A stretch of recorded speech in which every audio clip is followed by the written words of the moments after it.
Last time, on his Asmiliath adventures.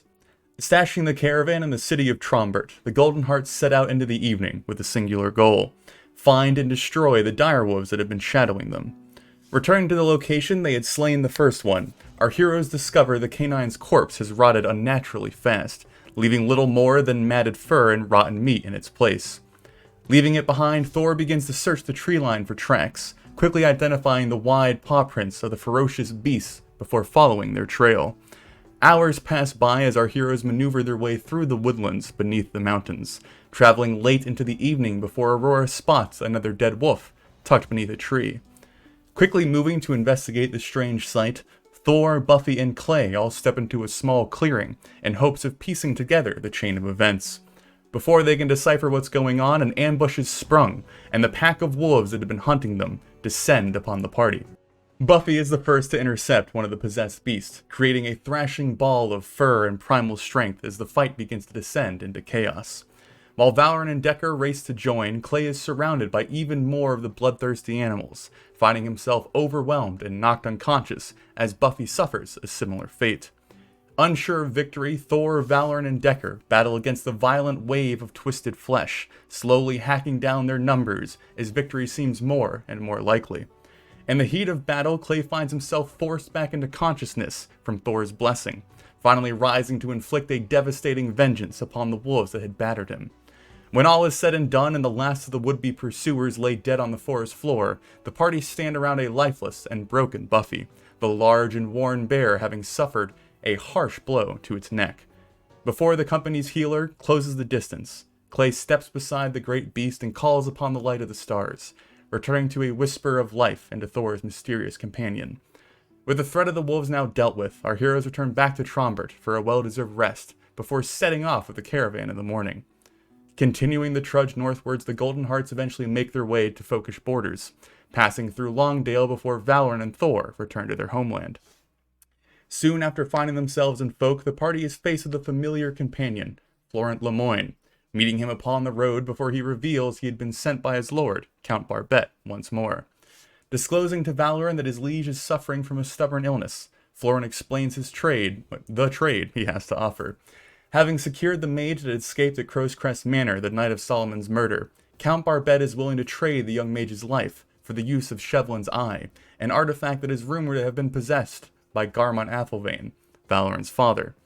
Being added to the caravan, the Golden Hearts and Lemoyne complete their travels to Valorant's home, passing into the county of Capelmont before laying eyes on Corset. It is March 5th, as our heroes plod up the cobbled path that leads to the modest estate. The fields that surround them are barren from winter, but the first hints of spring reveal themselves in small shoots of green that jut from between the stones.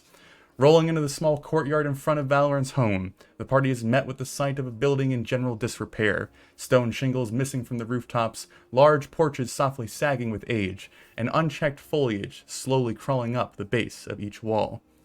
I will go ahead and move you all to Corset. There you are, gentlemen. So, Yay. Golden Hearts, you are basically just stood at the front door of this manor, taking in its elegance currently.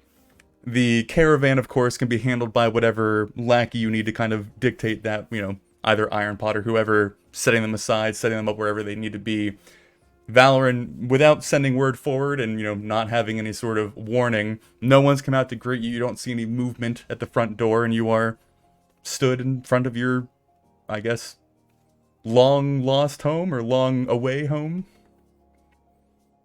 So I think that Borg can handle the caravan. The guards and Iron Pot have been working hard, so as long as we're here, I'm gonna tell them they're basically relieved of duty.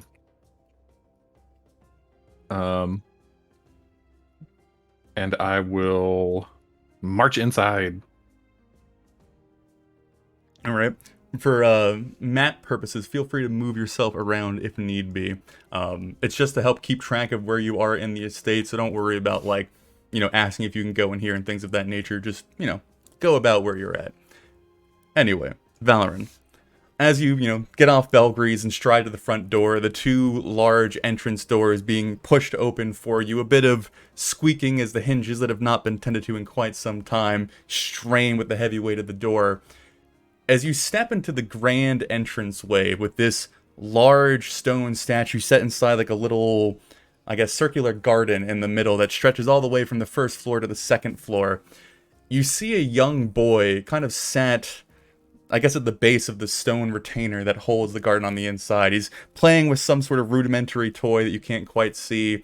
And as you walk in and the noise from the door is kind of sent out, he like whips his head over and then begins scurrying away off into the west.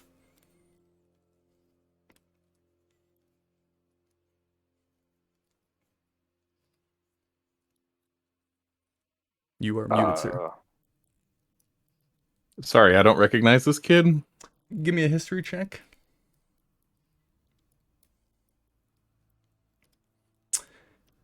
You don't recognize the child, but there is a somewhat unique shade of auburn hair that, scratching your mind to try and piece together what this might be, you realize that one of the, I guess, serfs or farmers or workers on your land, one of the families that is under your, I guess, umbrella, called the Hellthorns, have a very similar color of hair that you recognize, so you could assume that potentially it's their child. How far away is he? When you open the door, about 20 feet, and then as soon as the door opens, he begins scurrying. Alright, I'm gonna cast Command on him. And order him to approach. Is that a... DC 16 Wisdom save. Oh, this poor child. Come on, Nat 20. You got this, kid. No, not at all. All right. So, Valorant, as you step into your home and you feel this, like, immediate wash of, like, after running errands, like, all day in the hot sun, stepping into the AC of your home and getting that, like, quick wave of, oh. Before you can really feel that or revel in it, you spot the child and immediately kind of, like, takes your mind's attention. And as he tries to start running away, you shout out to him, your voice filling the entrance hall before he kind of stops in his track, back goes up straight. He turns over to you, a little bit of panic in his eyes. He's like, yes, yes, and begins slowly approaching you. All right, it only lasts for a round, so I'm going to close the distance and take his arm.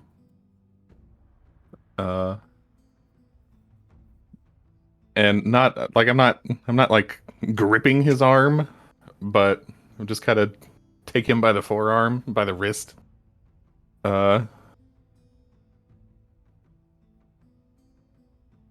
State your business. I was playing. My mama said I could play, and I don't. Mama! Lord Athelvane, I thought you a man of society. Why are you treating a child as such? He looks in Clay's direction, and he actually has like kind of a twinkle in his eye. He just sort of gives Clay like a knowing look, and then he turns back to the boy and kind of leans down and says, "Your mama said you could play. Is this your mama's house?" No, this is the big house. But I was told I could play. Where is your mama? As he's like frantically looking around, clearly a bit intimidated by your presence, over to the west where he had been currently fleeing, you would see a rather tired, worn out, middle-aged woman that is dressed in fairly mundane kind of commoner's clothing. There's a dirty apron kind of covering the majority of it. Becomes like racing through the door, and she's already like arms up, kind of waving, like, oh, my lord, I am so sorry. Claude, what are you doing? Where is his manners? Welcome home, my lord. I'm sorry for the Claude, come here, and then like begins beckoning the child over to her. Yeah, I let him go. He immediately races behind her, kind of like clutching his or her dress to kind of hide behind her so slightly before the woman like very deeply bows. And my lord, I did not know that you were coming home, but your sister, Lady Genevieve, has allowed us to stay here for some time. She's currently out, but we're not trying to be where we should not. I can make myself scarce if you need to move about your home. So Valorant actually has kind of a half smile, even though his tone is somewhat menacing. He's not pushing too hard because he might literally actually kill them, as I figured out. So, That's true. So he says it's quite all right. We didn't send word ahead.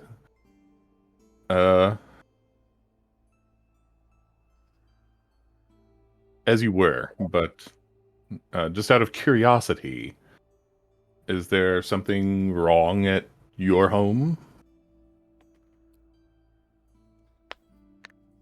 You see her like answer pretty quickly, kind of already assuming the question was coming when you ask it. Oh, our barn caught fire, and we did save the barn, but we had to sacrifice our home in the process. So Lady Genevieve, being as lovely and giving as she is, let us stay here for a little while my husband begins rebuilding our home. I see. Well, that's all right. Just clean up after yourselves. Decker would. Milady, with your permission, is your son's name Carl? Cloud. What? Cloud. Cloud. It's a peculiar name for a boy. Cloud, come with me for one moment. Lord Athelden, with your permission. Of course, make yourself at home. Give me a persuasion check.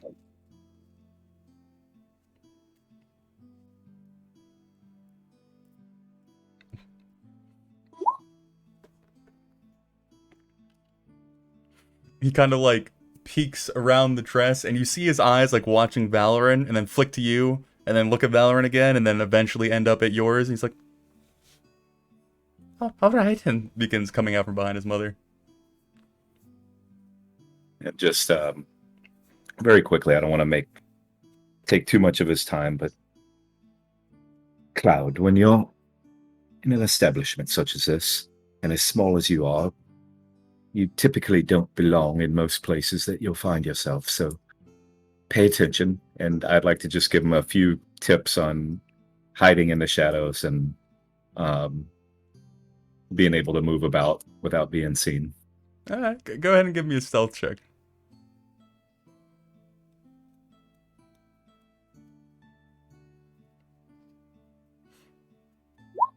Yep, sounds about right. So Valorant, as you see Decker kind of taking the child away, and he's already like fading into the scenery where there isn't a lot to hide behind in this room, given the sparseness of the decoration because of the family's economic status. But he like almost melds with the wallpaper, kind of like slithers under benches, and the boy is just watching in almost awe as the mother eventually approaches you. I can go get your servant. I'm imagining that you require some assistance now that you are arriving home. And Genevieve said that she would be back in about an hour. She just went for a simple ride. But I shall go ahead and make myself scarce, my lord. Again, welcome home. Very well, thank you. So, Valorant, we have not gone over this, but to give you the refresher, your main house servant is Bennett, and then the cook that you have is Madeline. Just so that's put in. But yeah, she would then, bow and kind of make herself scarce, giving you at least a few minutes to kind of actually come into your home undisturbed at this point. I would walk in from outside. Oh, sorry. Could I have done like a lap around the manor? It doesn't look like extremely big. Do like a brisk jog, yeah. Yeah. There were no guards, right? Just no. Okay. And I come in and just kind of with like my arms up, Where are all the guards? How do you keep this place safe? I specifically asked Ferris to hire some before we left. That is Did they all- troubling. They all die? I should think not if the house is still standing. Maybe they're out there watching your sister. They had better be. Although I doubt that Genevieve would stand for it.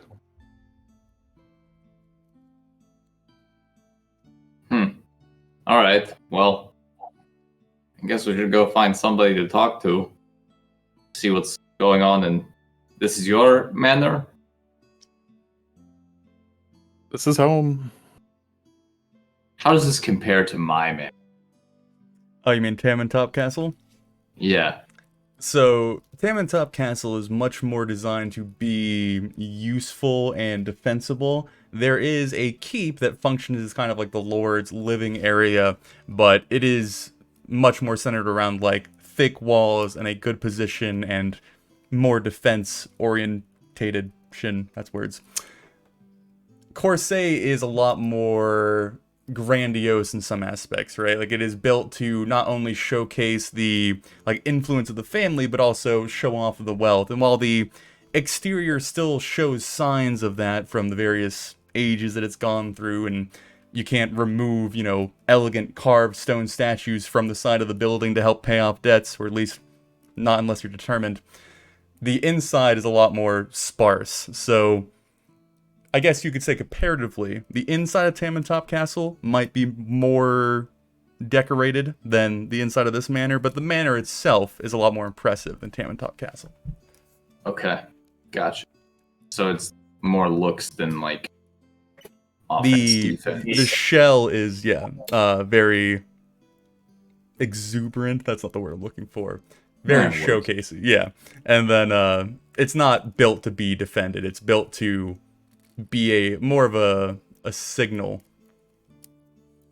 I think given my family history, I would definitely make some comments on that. Kind of be like, you know, these walls are very thin. I don't know how you're ever going to defend against, like, you know, any sort of attack. There was no front gate. I mean, you could just walk in here and everybody could be dead. I'm pretty sure I could take this castle over. Just me. We're in the heartland of folklore. The defensibility is not the number one concern. All right, I forgot you live in society. But still, this is important stuff.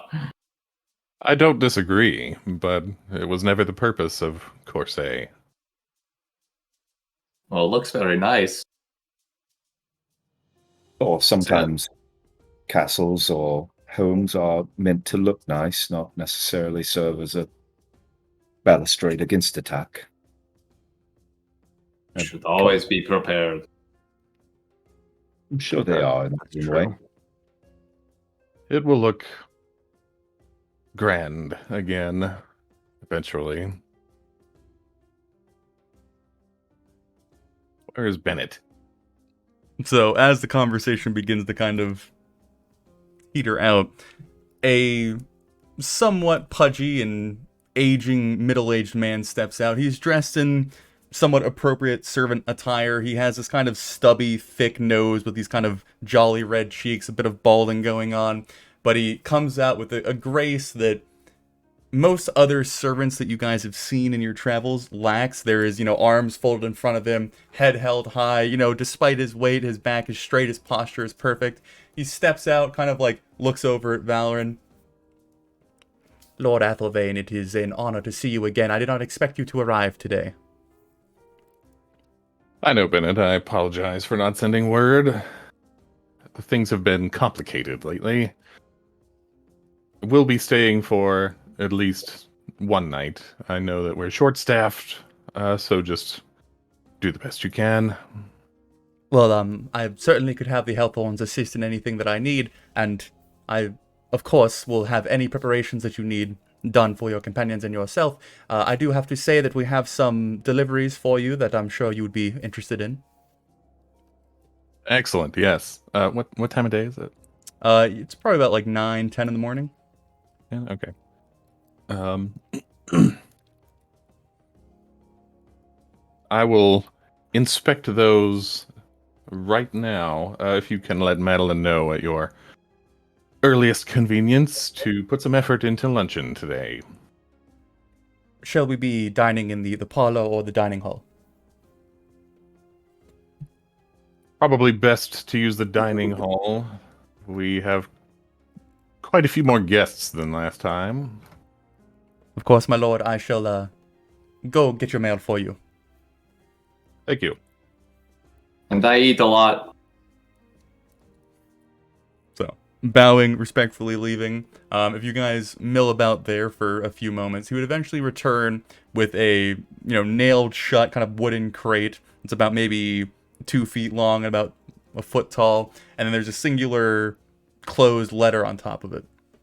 And he would gently set that down in front of you. So letter first. So you would see the, I guess, somewhat recognizable sigil of the Half-Beard sigil of Bronze Shard. And it would be the letter from Rolly Half-Beard, if you have that pulled up and ready, sir. Yeah, definitely. Okay. So, carefully opening the letter, he reads it out loud for the entire group.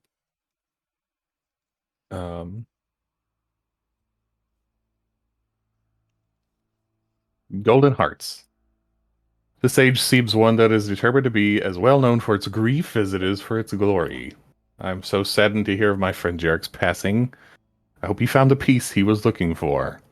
I will miss him in this world, but we shall meet again. I am sure the scales will balance in his favor at the moment of his judgment, and he and I will share a drink in the afterlife. Thor, I know you two were close, and I want you to know that your friend's legacy will last quite a while longer than he even expected. It seems his song about Sir Jeremy has become a rather popular drinking song here in Bronze Shard since he last introduced it. Granted, a few phrases have been changed, but all in all, it's his work and I have occasion to hear it when I have the time for a drink. Valoran, you of course are welcome in my home, as is anything you wish to leave there for safe keeping. I think you will find things much changed since last you were here, and still changing for the better, if I might presume. Terry and I returned to Bronze Shard directly upon our departure from the group. Of course, the mother willed more time be spent together on the road, since the short way, the way we came, was still blocked off. It was for the best, of course. Terry and I had many nights together on the road and around a campfire. His contacts and trusted friends have been invaluable in my efforts at restoring my home's place in this world. Of course, you, my dear friends, know the import of our task, but upon returning back to the council, they seemed to brush it aside as if it were some problem for others to deal with. I was at my wit's end. The Mountain Guard Council had forgotten that guarding the damn mountain meant leaving it on occasion. My words were not enough to budge them from their seats of comfort. As for the mother's children, they had become so lost in ceremony and tradition that they forgot their mother has real power and a real place in this world. The mother apparently was not happy with any of them. I was giving a speech trying to rally support for my views in the city center when a wave of despair came over me. Looking at individual faces, I knew it was beyond my power to change them quick enough for us to be of any use in the coming battle. These divisions and seats of comfort had taken centuries to form, and no mere cleric would change them. I closed my eyes and prayed. The mother decided to briefly make me a window to her power and displeasure with her children. I heard her whisper in my ear, "Let them hear me." My visible form grew to the size of an ogre and was bathed in a radiant golden armor. Simultaneously, the mother levitated my now enlarged figure to the center of the chamber. In one hand was the hammer of creation, and in the other was a flaming shield emblazoned with the mother's emblem. When I spoke, every dwarf in Bronze Shard heard me bellow. To be precise, I did not speak. I was merely the vessel. My children, you have slumbered too long. An evil from a past age is among you now. The time for division is past. Unite with the world and face the terror together. Do as my faithful servant commands, for they are my commands. I was returned to almost a normal height for a human. The mother saw fit to make me a head taller than the tallest dwarf in Bronshard. She left me with the armor of light, but the hammer turned back into my old trusty warhammer. Now a handful of the most faithful have begun to call me Battle Leader. With that, I think you will find your reception much different this time when you return as my honored guests. Gorm was quite easy to displace. I gave him the choice to step down from his position and fight with us and all of creation, against Tordan or be banished. He left into the highways and has not been seen since. Terry quite naturally was my choice for Gorm's successor. He is working to change their long-held xenophobic ideals that Gorm encouraged for so long. It is slow but steady work. He is quite adept at management, if not fighting, and will make a worthy addition to the leadership of Bronshard. It goes without saying that you will have free access in and through Bronshard as your need exists. I'm working night and day with Dungrador to secure the location of the first forge, and as the mother made clear in my ascendance, the hammer will be necessary in the fight against Tordan. If I can beg a favor of you, if you find it before my scouts do, please bring it with all haste to my home. A word of warning, though, the dwarven highways have been fraught with peril as of late. Nothing short of a war party goes there these days, and their return is not guaranteed. Monsters and monstrous beasts have come from the depths as if called by a greater power. Be careful, my friends. May the gods find favor in our tasks. Roly Halfbeard.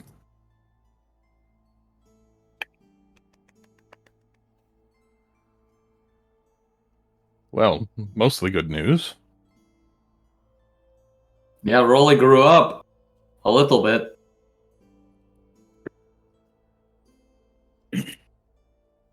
I feel better and better about your idea, Thor, to, well, leave things there for safekeeping. Yeah. I mean, Can I insight that? Go for it, sir. Yeah, because the item that is being held still hasn't been disclosed to you, correct? As far as I'm aware.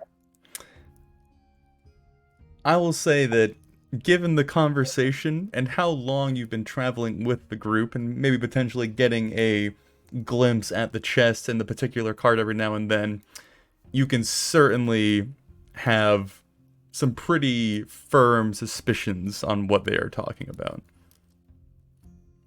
because we definitely talked about like the pieces. Yeah.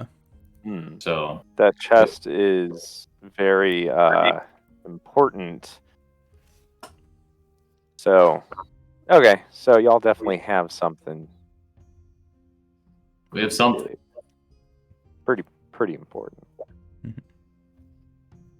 Yeah, I mean, yeah, I'm just Valorant. That's really the only place that I can think of in this time that I would consider safe. I mean, everywhere else that we know of, I mean, obviously not here. I mean, we could get attacked anywhere here. But, I mean, my home's not safe. I don't think that Corel or Kraylin are safe. I mean, if Rolly has really assumed control over Bronshard, I think that is our best option to at least store a piece. When we find it. When we find it. This Bronshard has quite long been known to be a rather secure fortress. I can think of no better place. Not very many ways in or out. You are fortunate to have such high friends. Yes, he's higher than he used to be. Has anyone ever heard of a dwarf growing? They normally shrink with age. I mean, if what he said was true, I'm surprised that's the only thing that happened to him. It will be a Said he pleasure. said he also got pretty cool armor, so that's pretty neat. So maybe you can compare notes on magical things, though. Well, once I bring the hammer to him and, hold it right in front of him, be like, you want this, and then I hold it too high for him. Dwarves have a habit of chopping down the knees of things that are too high to climb. Don't be fooled by somebody's height as far as their capabilities there, big guy. And don't think I'm easy to fall, little one. So Thor, That's as what you they all are say. discussing back and forth, the door behind you opens, hearing like a little bit of lead up of footsteps and a little bit of conversation before it opens up behind you.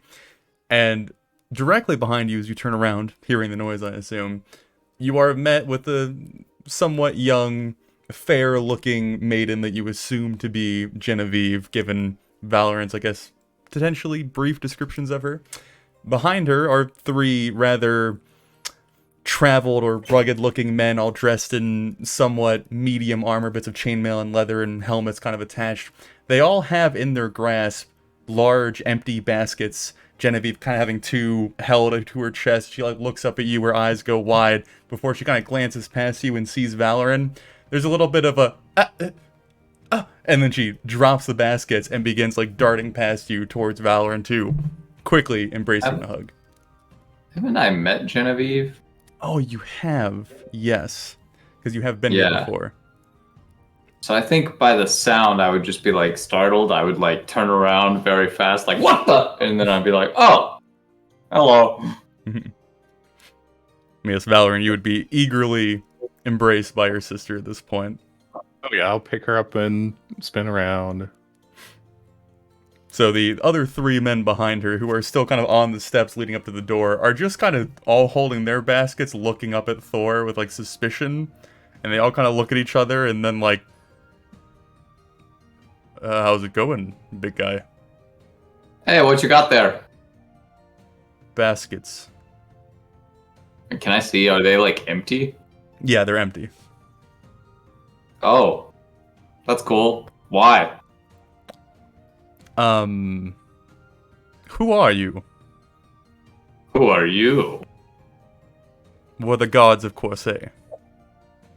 Clearly not. I walked right in. Well, we were busy. Not defending your keep.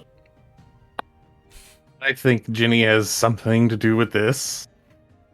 Genevieve, who's been now very gracefully put back on her feet, is dressed in less than appropriate attire for an Athelvane or a lady of the Athelvanes. She has basically riding clothes on. There's kind of a tight-fitting leather jacket over her. She was a bit mud and dust kind of caked. Her hair's pulled into a ponytail. She kind of looks at them, looks at you, and then kind of gets a little bit, maybe abashed might be the correct term. Brother, there is much to discuss. You should have sent word. I would have prepared a feast. There is much to discuss. I can imagine. Their job is to guard the house, you know. Well, yes, but the Hellthorns are here. They would have heard something or come and gotten me if there was trouble. Or been caught up in the trouble. You're telling me that tiny thing is your second line of defense? A little kid. You've made your point. Manners now, Thor. Good evening. The more hardened we make the manor look, the more it will seem like a target. Precisely my thinking. That's why we left the gods from the grounds. Then I will message Valoran. Perhaps introductions are in order, Valoran. Oh, of course. Lady Genevieve Athelvane. These are new additions to the Golden Hearts since we were last here. This is Mr. Click Diplome. He'll click his heels and bow. A pleasure, my lady. She would, each term whenever introduced, would kind of like offer her hand out to you and do a little curtsy whenever it is taken. Sure. And this is Decker Caspian of the Liamus Caspians. He may have it in mind to marry you. I leave the matter entirely up to you. Lady, that was a bit more forward than I had expected, but nevertheless, these are the circumstances I find myself in. However, we'll just leave it that I'm charmed to meet you and quite impressed that you're obviously not a delicate flower. And I would bow low, and then as I came up, I'll do a little flourish, and a little small black and silver rose will be produced seemingly out of nowhere, and I'll hand it to her. She'd kind of gently take it, and as the introduction and your words both come, she would bow her head a little bit. I'm sure that you've realized that my brother is somewhat direct in particular manners. And then kind of tucks the rose in her jacket. Or flower. I think he knows no other way, but it suits him. She would then turn back to you, Valor, and very quickly like, where is Mr. Dissel? He promised me coffee, I think, in our last message. Well, I'm afraid that he didn't make it. Oh, he returned home. To his celestial home. You see her kind of like take a second to recognize, and then gets a more, I guess, kind of somber look, her frame kind of shrinking ever so slightly. Oh, I'm very sorry. Well, it's very lovely to have life in the manor again. We haven't had company in quite some time, except Florent. He stopped by here on his way to see you. Or did he find you upon the road? Indeed, he did. We had a productive conversation. Well, as I said, brother, there's a lot to discuss, but I'm sure there's food to be served. It is folk after all. Shall we see to that? I've already asked Bennett to let Madeline know. If he'll join me in the study in a few minutes, I'll give the group a short walking tour so they at least know where the guest rooms are. Of course. I'll go assist in the kitchen. And then when she walks off, Valoran turns on his heels toward Decker and he says, given the year that my sister has had, you'll thank me for getting things out in the open rather than trying to sneak up on her. Valoran, I would never presume to instruct you on how to behave with your sister. Any tips you have might come in quite handy.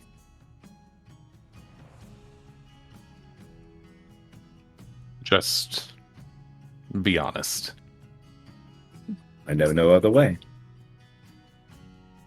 I saw you with the little boy. There's a difference between dishonesty and discretion. Fair enough. Right. I'll show you where the guest rooms are, and then we'll relax until lunch. And mentioning the little boy, I'll kind of fade to the back of the group, and I will message him. Cloud, can you hear me? This is Decker. Yes. Cloud, listen to me. Your name suits you. During the day, a cloud is easily spotted, but at night, it blends in and obscures. I think you might be fated to be more than a simple servant boy. I want you to be my eyes here in Corsair.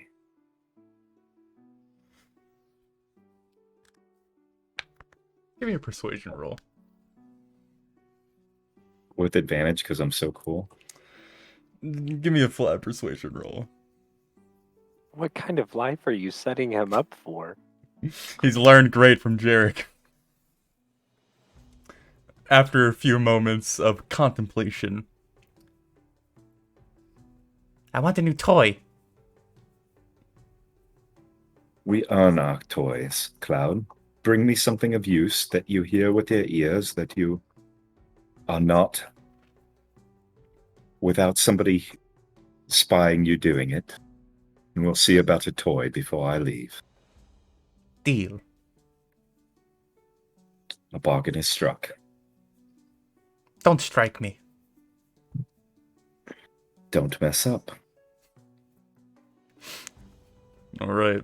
But yes, Valorant, if you were set upon the path of giving them a tour of Corsair, you would be shown the second level, which, includes a library and a bathroom and guest rooms of that sort. So, however you guys want to explore that or take a look at that, and that is presented to you. I look in the library, see what books are there. So, to quickly go over this, just so we don't skip it yet again, Thor, you did spend some time here during the time skip back before episode 25. There was a fair amount of research done by both you and Valorant, though I guess it's somewhat questionable what Thor's benefit would be in that situation on the Knights of the West and things of that nature. So you probably have a pretty good knowledge of this house and the library and the study and things of that nature, having worked with Valorant during that time. So you probably already know the contents of the library fairly well, or at least what Valorant told you was in there. Yeah, I forgot I went to that in the time skip. Has anything changed since I was here? There'd probably be a noticeable, I guess, attempt at picking things up where, there had been a lot of dust and cobwebs throughout kind of the main structure when you first came back here, being basically a week or so after Crow's Crest Manor and all that stuff happened. There has been at least an attempt to make it more presentable, trying to return the house back to where it once was. There isn't any additional furniture or decoration, but everything is just a bit more presentable. Okay. I guess then I would go to either Valorant or his sister and ask if there was anything that they wanted help cleaning up or lifting that was heavy. Just to try to improve the house.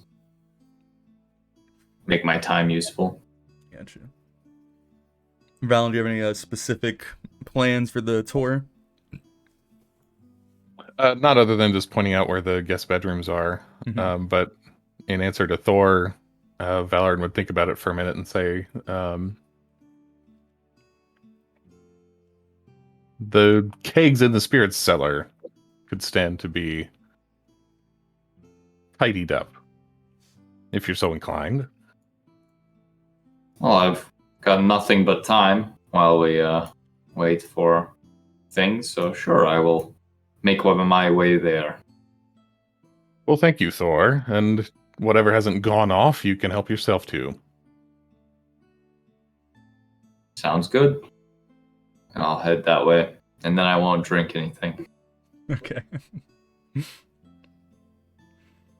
So we'll say there's perhaps maybe 15, 20 minutes where food's being prepared, where the party kind of has free reign to do things. Is there anything else on the agenda? I'll find out, meet with my sister in the study and see what there is to discuss. Is that just the you and her conversation? Yeah. Okay. Actually, given Clay's suspicions, he would probably try to find a way to listen in, either at the door after they've already gone in. Or no, wild shape into a flea. Okay. All right. Decker, is there anything you're doing during this time? Yeah, I would try to find Danica if she's about. Yeah. So I imagine the caravan or the wagons kind of set up almost like a temporary camp on the eastern side of the manor, kind of like getting ready to settle in for the night or the day, potentially how long you guys are here. So Danica would be there, deciding to wait until she's invited in to be properly put in the manor. Okay.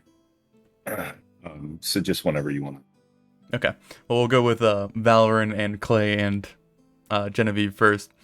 So getting into the study, where this is a somewhat interesting reversal of the usual situation you used to be in here, Valorant, where your father would be discussing something and you'd be ear pressed to the door trying to gain any sort of insight on what he's currently doing. Now you are having a somewhat hushed conversation with your sister with someone eavesdropping in, but eventually getting into the study, Genevieve would come in, still not having, done herself up at this point, still dressed in the kind of riding commoner clothes.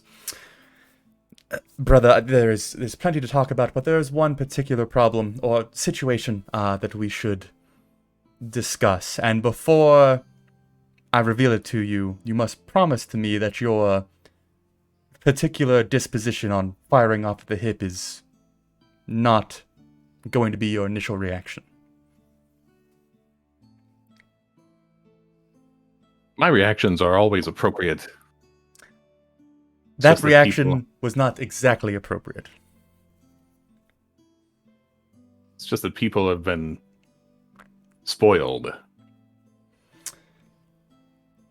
Fine. I will measure my response. Do remember that I am your sister, brother. I know that you have a certain tone that you bear upon people that need it, but we are family here.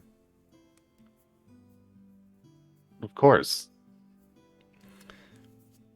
I'm sorry. It's been a long road.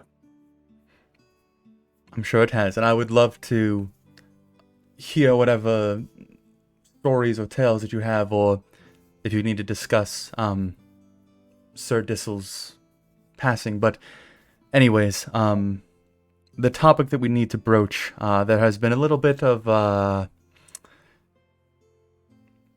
friction within folk, particularly a fair bit north of us.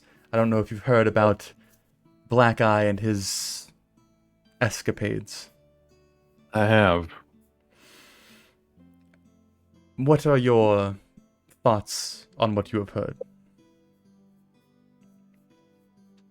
Well,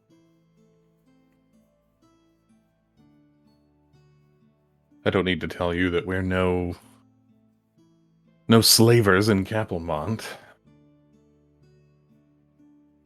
It's all a rather ugly business.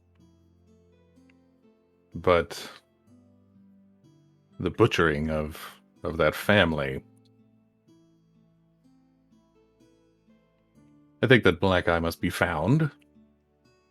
And if there's any hope of his band to survive this, I must find them. And if you were to find them, what would you suggest?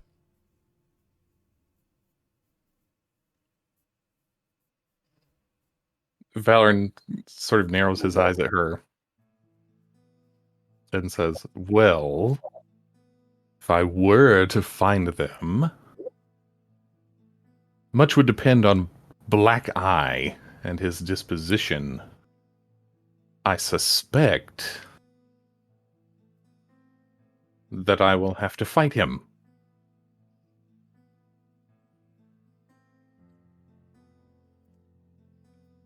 Brother, you must make me a promise before I say what I'm about to say.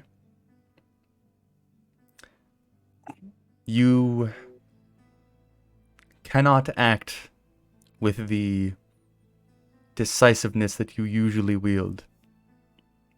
Calmer heads need to figure out this problem. All right. I happened upon some individuals that were fleeing a particular problem.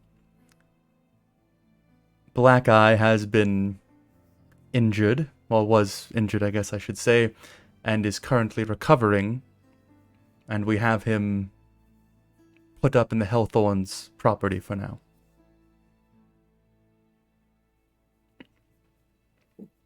So you're trying to tell me that we are harboring Black Eye and his band as they recover from injuries sustained murdering our neighbors. I like to see it as putting Father's words into action in a much more extreme situation. And you weren't harmed? They saw no reason to harm me because I had not harmed them. The family that they butchered did not treat them softly.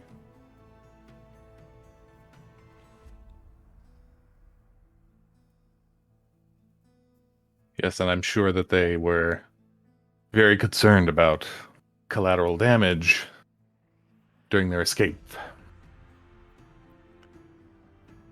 I'm not going to argue the morally right path to take here, but I know that you're going to get your nose into it at some point or another, and I've already put forth a plan to return them to the mountains. And if you want to help me with that, I am welcoming you to assist. If you're going to stand in the way of that, then we are going to have a problem.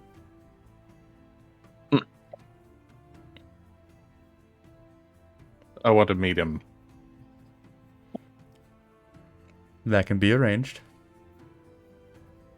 Tonight. All right.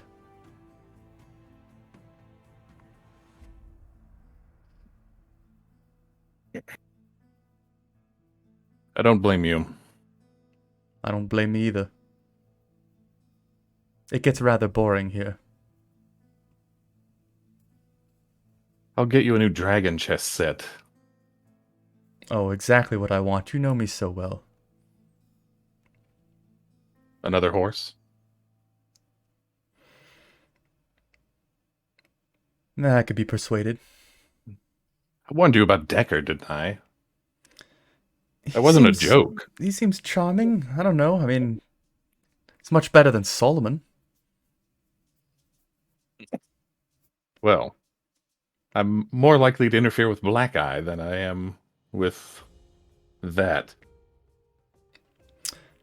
Well, if I need him disposed of, I know who to come to. Decker or Black Eye? The one with more questionable intentions. Decker or Black Eye? Brother, I did truly miss you. Mother has been away. She's currently with Duke Clement. She is, from what I understand, attempting to combine houses.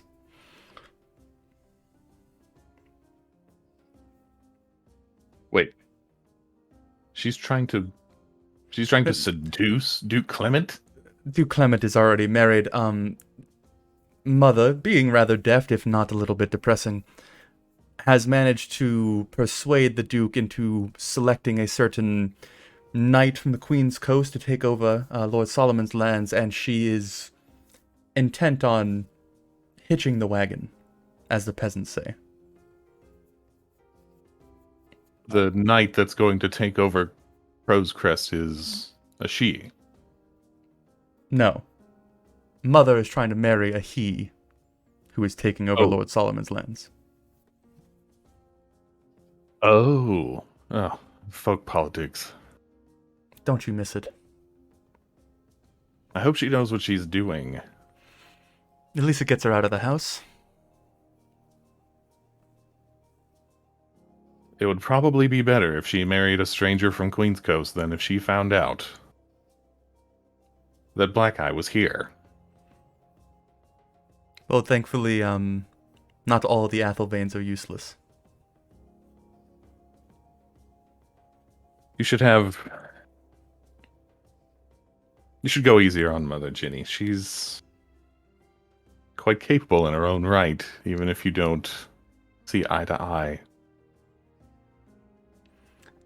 She was brave that night, too. I won't deny that, but she isn't exactly a paragon of motherhood. Ginny, I have seen some mothers since I first departed Corsair. Families are complicated. We could have done a lot worse. True. It is difficult, though, to see simpler families enjoying their company versus the complexness of being birthed into nobility. Well, the next time you're feeling sorry for yourself, remember that a farmer and his wife could do very little to help some escaped slaves. You have somewhat of a point. Well, let's see to lunch before we appear rude. I want you to meet Decker's sister. I think you might like her better. Oh, Yep. there's a package deal. You have very much in common, actually. I think that you will get along wonderfully. We'll see about that. So, Clay, you would have been privy to that conversation, I'm assuming. Yeah, he would have probably been riding the pant leg of Valoran. Is there any reaction to that? You're just going to take that and leave it as it is for now? For now, just kind of sit on the information. Clay's getting some shifty vibes here at this point, so he wants to see how much gets revealed to the group before he makes any actions. Okay. So, Decker, as you step outside and find Danica, who, despite Valoran's protests and also the hiring of Ironpot to see to it, continues to find herself in the wagon that holds the piece and the chest in question. So you would find her kind of lounging in the back of that cart, just kind of idly, like, waiting and killing time. Hello, sister. Oh, I'm glad that you came to grace me with your presence, brother. I just feel bad. I feel like I've always got something to do, but you're just riding around in this cart. And I know it's not what you'd normally do with your days. Well, when you're marrying a noble, you best get used to it. Oh, probably not marrying him.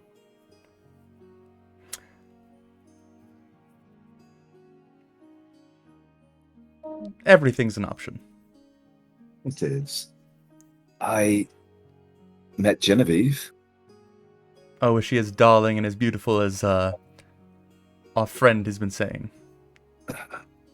She showed up with rather dusty clothing, mud-specked, hair all amiss, and I found it rather enchanting. Did Valoran whip her into the other room and make sure she got dressed? No, they actually gave each other a hug and seemed as if they cared for one another quite a bit. Quite like another brother and sister I know. Well, perhaps we have more in common with the Athelvanes than we initially thought. I have to. I did the rose trick with her. Oh, you're so predictable. I haven't learned anything else. Magic really isn't my forte, but I always thought it was impressive. Well, perhaps your Lord Athelvane can show you a few tricks. I hear that he is very great with the women. What? He's... We have to teach you another trick, dear brother. Do you realize that there is a world of ways to seduction, and you have stuck upon this stupid flower trick? Well, it worked before. More than once. Hopefully... Look, all I have to say is that I found myself rather pleasantly surprised by Our Lady Genevieve.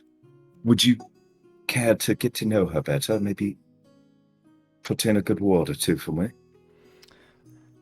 I suppose I can listen to her chant on about political crap.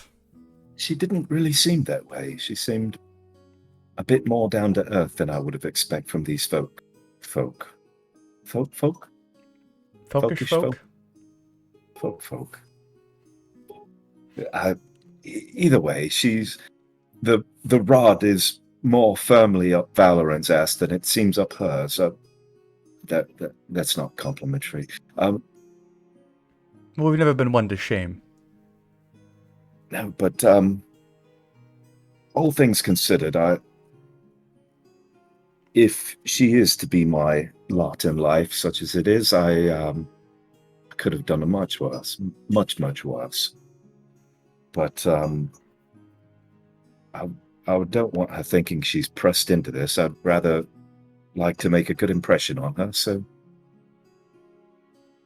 Well, I will attempt to correct the misstep that you've already made, and see if she's Misstep? worthy of my dear brother.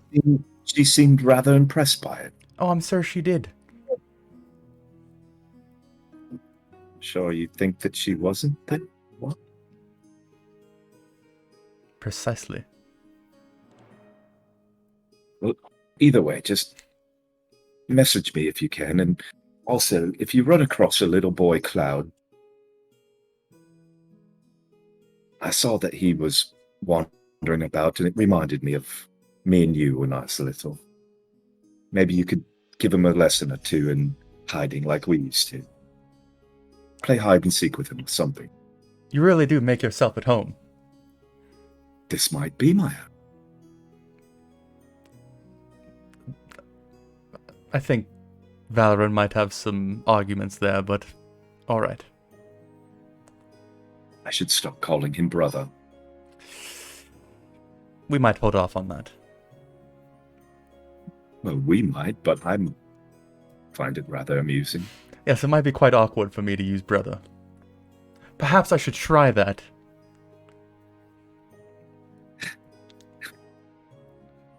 Not if you wanted to go nowhere. But anyway, are you doing all right? Is there anything we can get you? Perhaps an invite inside would be nice. Come with me. Alright. Let's go. And get some more sun. You're in this damn carriage most of the time. You're starting to get pale. It's fun to be a bit of a surprise whenever the old stick in the mud comes around. You should get to know him better. I might know him better than you. Details are not necessary, sister. Inside, see my new Let's go. wonderful home, or my summer home, supposedly. Alright. Thor, is there any activity you're going through besides moving around the giant vats of wine? Not really. I would kind of talk to myself / to dog. Probably just let him know that at some point I might want to talk to him, to ask for like general guidance. Yeah, that would be pretty much the only thing. Is there like guidance you're seeking out at like a particular thing, or just like in general? Yeah, it's a particular thing. I mean, I can talk about it now if you want me to. Yeah, sure. So I would kind of express my not really anxiety, but just like the overlooming fear that this upcoming fight that I'm gonna have, I won't win. A quick question, because I've been meaning to ask this for quite some time. Do you and Valorant still have those platinum rings? Yeah. Yeah, we didn't get rid of them. Okay. Do As you far as still we wear know. them? I haven't had a reason to take it off. Alright. Give me a wisdom check there, Thor. You got it, buddy. One day I'll level up my wisdom, but not today. It's only a -1. Like, it's not because the minus is so It's bad. because of the -1. Ugh, that's rough. Okay. Seeking advice, at least in this moment, kind of finding a little bit of solitude as you go about your physical labor, you might feel the slightest tingle coming from the ring. But besides that, nothing much. I guess I would kind of like have forgotten about that at this point. And I would just look down. Oh. And then it would like two brain cells would link together. And I'd remember what it was A little for. bit of smoke. Yeah. It's like that SpongeBob episode where they're trying to remember the name. Yep. And then I would just going back to what I'm doing. So to bring us all back together, I imagine the gathering is definitely going to include Genevieve, Danica, the party, Florent Lemoyne, and then other caravan members potentially. I think the let's say the cards. Mm-hmm. The cards can eat in the dining room, but the guards, and Borg, honestly, let's be honest. The guards Poor and Borg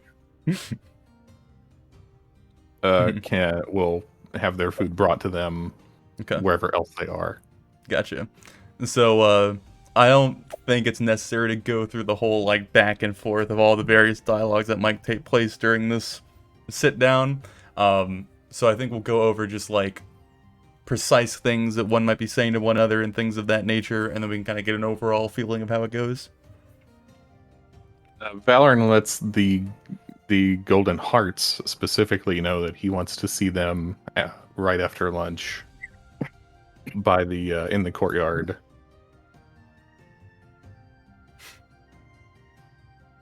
Okay. And he would introduce Danica and Genevieve and then Mm-hmm. just kind of get out of the way.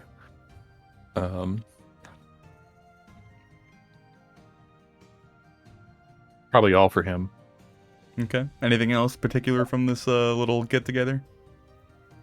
You know, I think we need to hear the Danica Genevieve conversation. True. I will go through the introduction, and that's all I'm going to indulge you with. So perhaps I'm assuming like sitting across from each other. Is that fitting? Okay. And after, Valorant makes their the introduction between the two, Danica will kind of be the first one to take up. She's already kind of like looking around the room and then like jutting an eye over at Valorant. Yes, I've been hearing nonstop the entire way up here how beautiful the inside of this manor is, but I find it somewhat lacking. And Genevieve, like, having dressed for the occasion at this point, being removed out of the commoner's clothing, kind of like politely nods and gets like a small, I guess, smile on her lips. Yes, there is some room for improvement, but I'm sure you're aware that our house is recovering from a rather eventful year. And then I would fire a message immediately to her to say, "Don't be an ass." Danica's like turning to already make a response before hearing the message and kind of pausing for a moment. Yes, I did hear about your interesting betrothal and how that went. Genevieve kind of getting a more serious look potentially, just a bit more of a less expressive look on her face. Yes, I am thankful that my options have been reopened, and I am very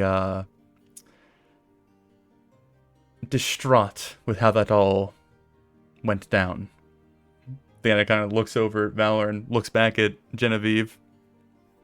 Did he really shove him out the window? I think Clay would spit out his wine on that one. Thor would just pause mid-bite.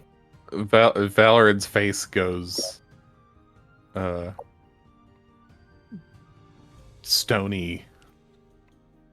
Genevieve kind of like looks across the reactions and then meets Danica kind of firmly. There's been many rumors spread about my brother and the events that took place that evening. Solomon, my dear husband, or my dear husband-to-be, was burnt alive in his manner rather traumatically. I don't know what window shoving you are referring to. Danica kind of like glances around again. Seems like a better way to go. Burning alive is a rather traumatic and painful way. Seems fitting. And then they would begin to broach on much less problematic topics at that point. Seems as if that's an apt warning to any suitor for your sister, Lord Athelvane. It's really just for the best if it's Genevieve's decision. Could not agree with you more. I think Thor would just like be slowly eating his food now, looking at Clay, looking for his reaction, and then looking to Valorant, looking at Clay, looking at everybody who's new here. Clay would actually kind of push his hat back to give Thor this eyebrow raise. Just, what the hell? You don't want to know. And then I'll just keep...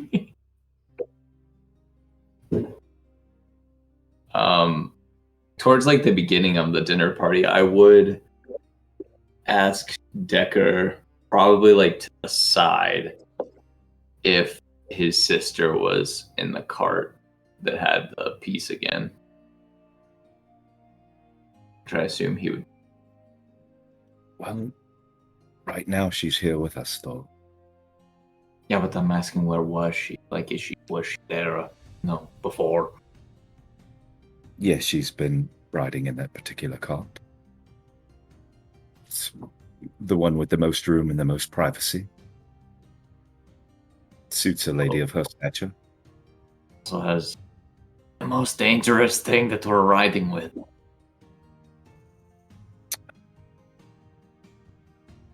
You don't know my sister. We also don't know what the piece does. And then I would, over the course of the dinner, I would observe her behavior, see if it's like, since I first met her, if it changes at all. You want to give me an insight check? Absolutely.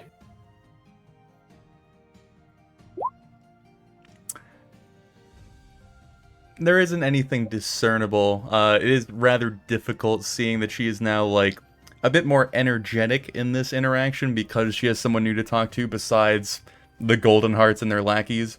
So even if there was a difference, it'd be very hard to tell. Okay. So, And then oh, go ahead. I was just going to say that, like, after Valorant's conversation with all of us after the dinner, I would like to pull Valorant aside after that. That's just for the future. Okay. But go ahead. So, Genevieve, I noticed when you showed up, you were wearing some of the road on you.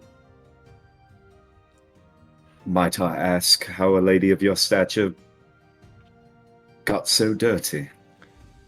Kind of like being removed from the conversation with Danica at this point, kind of looking over at you. Oh, well, occasionally I find it pleasant to go around and picking flowers in the fields, though the pickings are rather slim during this season.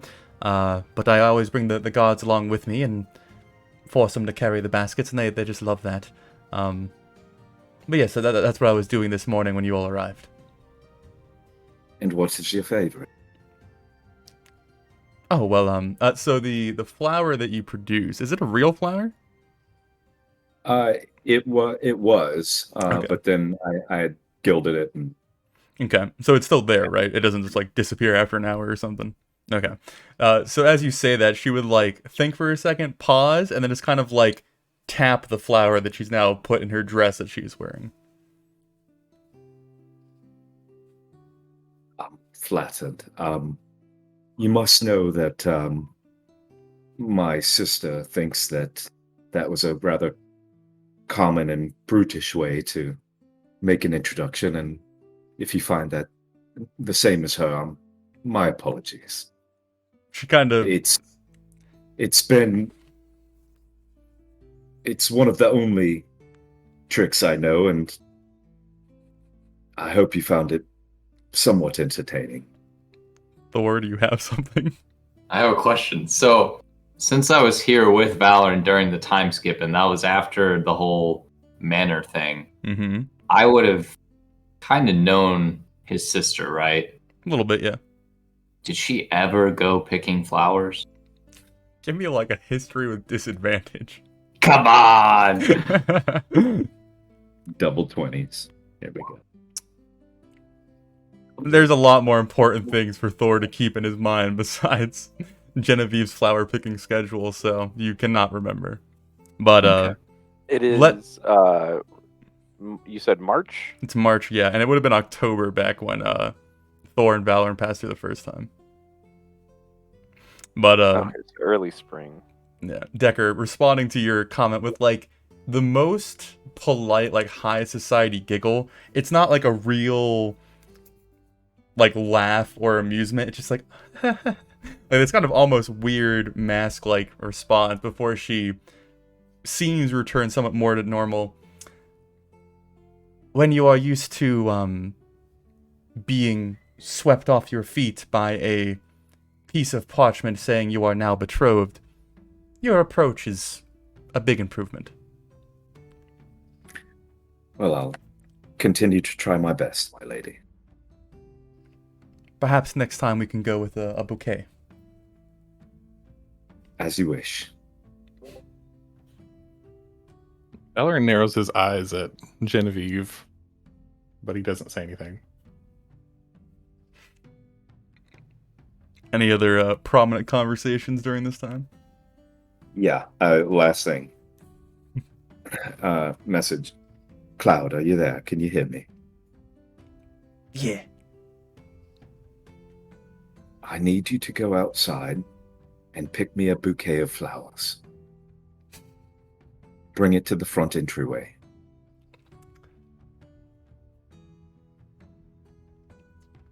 You'd get like a moment pause. Everything's dead.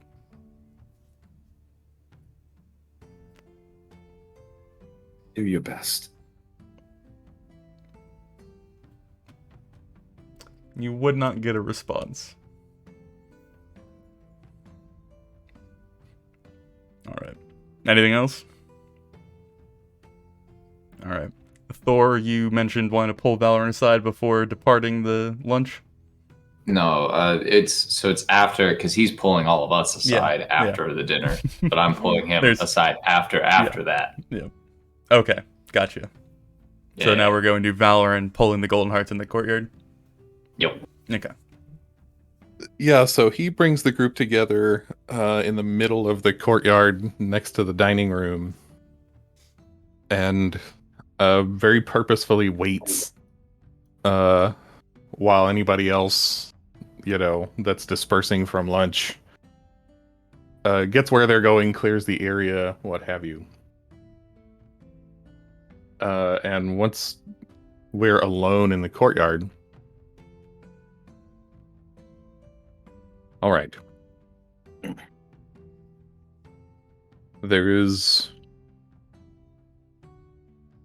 I want to explain one of the things that we are in folk to hopefully do. one of many, many things. But first, I must have each of your oaths that you will keep the secret of what I'm about to divulge. And he holds his hand up, and the air in the immediate area is tinged with a golden light as he deploys a zone of truth. And I think that it's a common, in the first place, Valor knows whether or not it works. Mm-hmm. And in the second place, I think it's a fairly common understanding that you can choose not to even attempt to resist a spell. So the saving throw need not apply. Unless you wanted to, folks. Unless you want it to. What was the But- save? Yeah, what save is it? It's a 16 wisdom save, and You Valor got it. will know. I'll step forward and Valor, I did not misspeak earlier. I am honest. And I will treat this as if I were dealing with my own brothers. Then I have your word.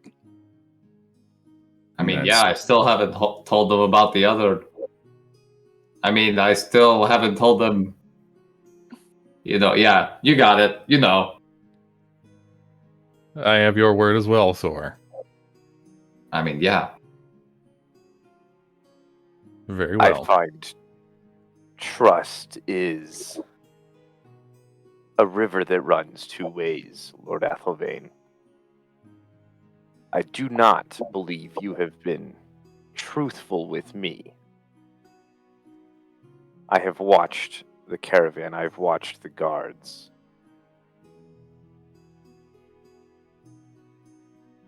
What are you hiding from me? What are all of you hiding from me? If you want the truth, Mr. Clay, this is the agreement. If you cannot acquiesce, then I invite you to do something else with your afternoon with no hard feelings.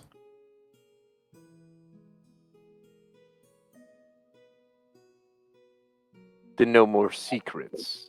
Is that the understanding? Yes.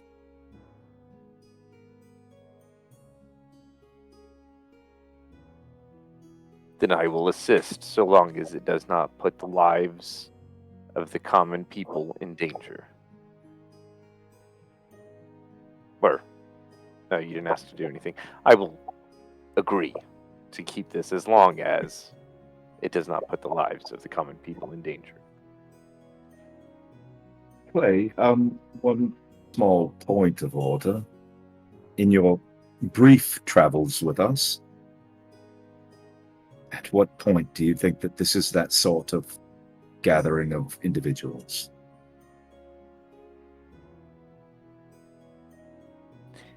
You'll find the longer you travel with Valoran and Thor, that despite whatever character flaws they might bear, they're honest.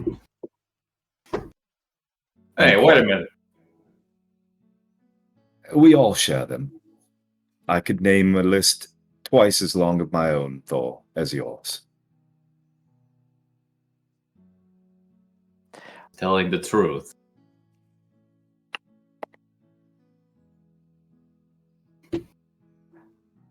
I hail from an order that is less than impressive. So far, you have not given me reason to doubt you, other than the secrets you keep, which I can only assume must be, well, exceptionally important. Aside from what this group may or may not have given you, Mr. Clay, They have given you your life back. I did that. He did that. Only because Valoran was unable to get to you first. I would caution you to moderate your tone.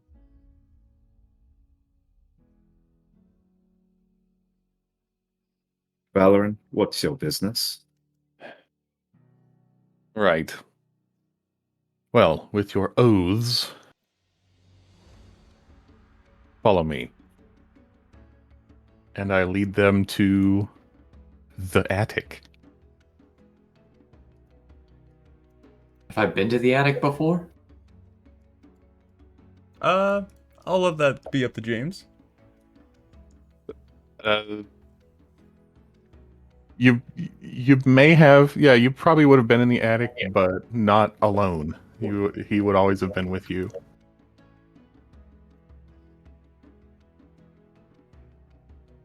So, in this dusty, kind of disheveled place, he leads the three of you in, and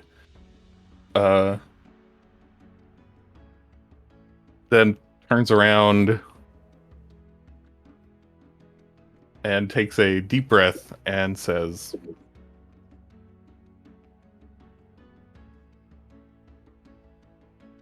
Decker, you asked me not long ago about how I can do the things that I do.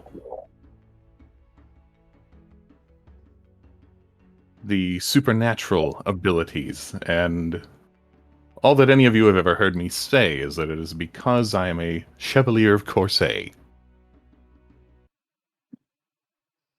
Visible interest.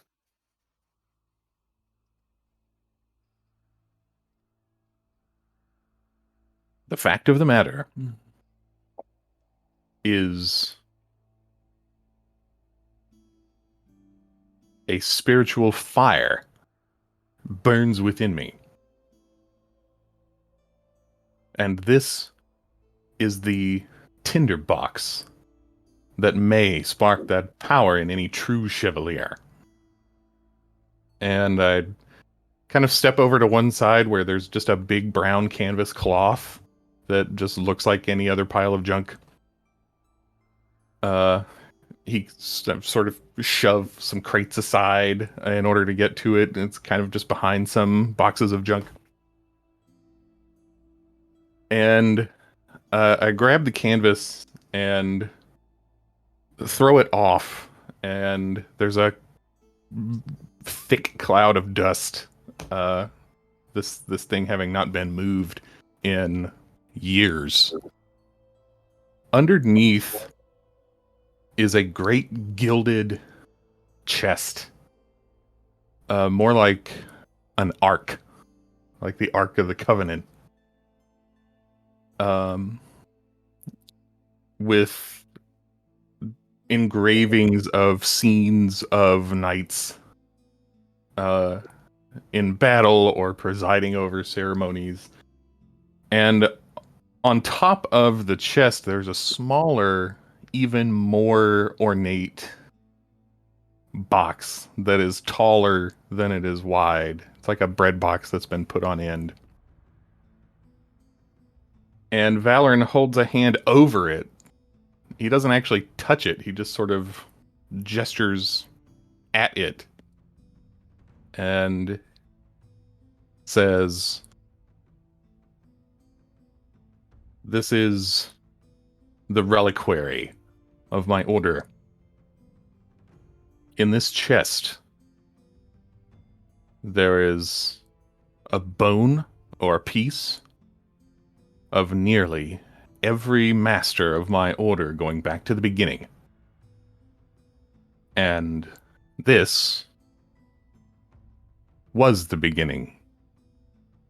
And he reaches over to the container that's sitting on top and carefully undoes a latch and slides a slat up, and it reveals a glass pane And behind the glass, there is a almost mummified hand that's being held upright by a delicate metal cage.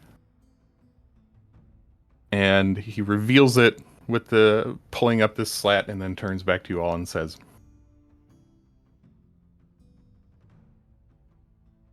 "This is the hand of Shevlin, the hero of the Great Entrance." Blasphemy. It's the truth. No. What, do you have the other hand? No. No, the great Shevlin. The very same. How dare you? How dare you desecrate him? He is honored, and has been so by my order for centuries. And you will remember your oath, Mr. Clay. I will keep it to myself. It does not lessen my distaste. He is a paragon. He is a hero. These are all true.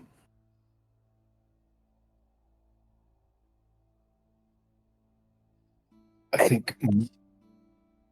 Well, I'm sorry, Clay, but why could it not be so? You do not dismember those who have given everything.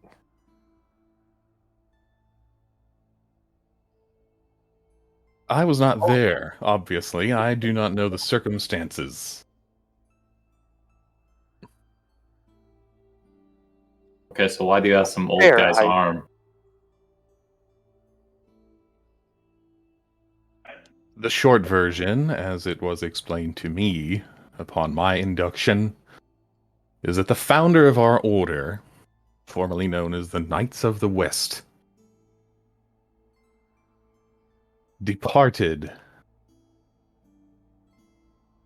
the company of his allies after the death of Shevlin with his hand.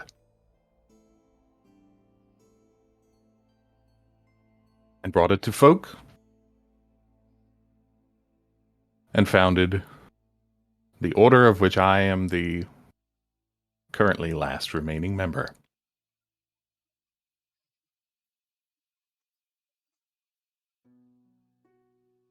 Since that time,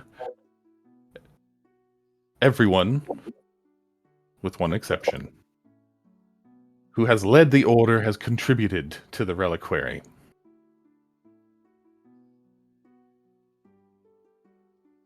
The articles of the Chevaliers are at least as much faith as knowledge. I do not understand how it works, or why it works for whom it does. In the history of the Chevaliers, there have been those who have sought to be anointed who were not. But I am.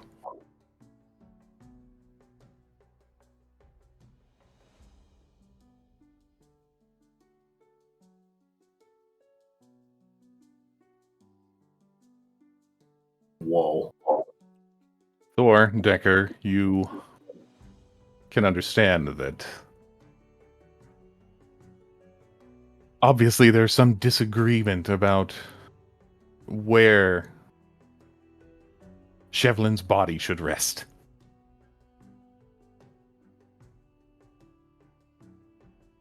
That is why I asked you to take these oaths. They'll not hear it from me. Wait, There's so what are more. the... Oh, never mind. Continue. When Thor was here, we went to the former headquarters of my order that has been abandoned as of late. trying to find the location of the piece of Tordan that was in the safekeeping of the Knights of the West. We found mention of a place, but not how to find it. I am hopeful that between the various members of our learned caravan, we'll be able to suss out a location this time. And when we do, my hope is that we will not only secure a Tordan piece, another Tordan piece. That is what is in the chest, Mr. Clay. But that there we will also be able to purify this. And I dig into my clothing and take out a rather shabby looking ring box and open it. And there's sort of a red, shriveled, rather ugly looking ball inside the ring box. This I did not know until recently was here at Corsair. It is the corrupted eye of Shevlin.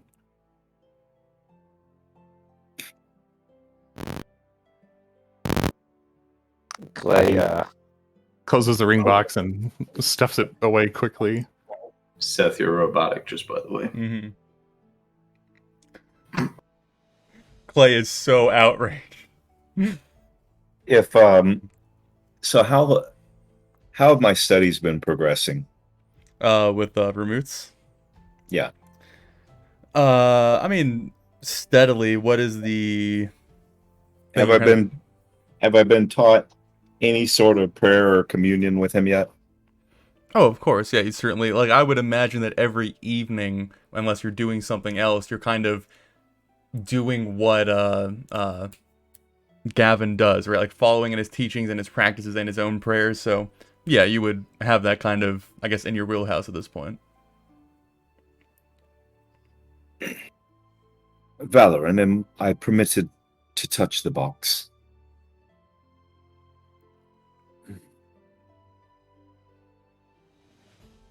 unworthy. You're still a robot.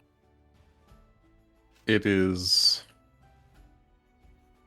In the old days, it would be highly irregular, but under the circumstances...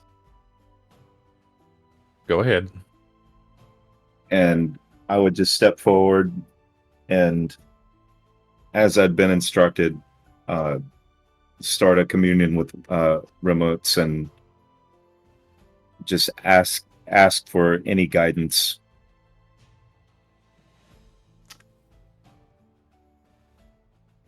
Give me a wisdom check. Give me a wisdom check with advantage. He gets advantage. I see how it is. Shut up, Thor. There is a religion skill, too. Oh, that is true. That is true. Well, I'll remember that for next time.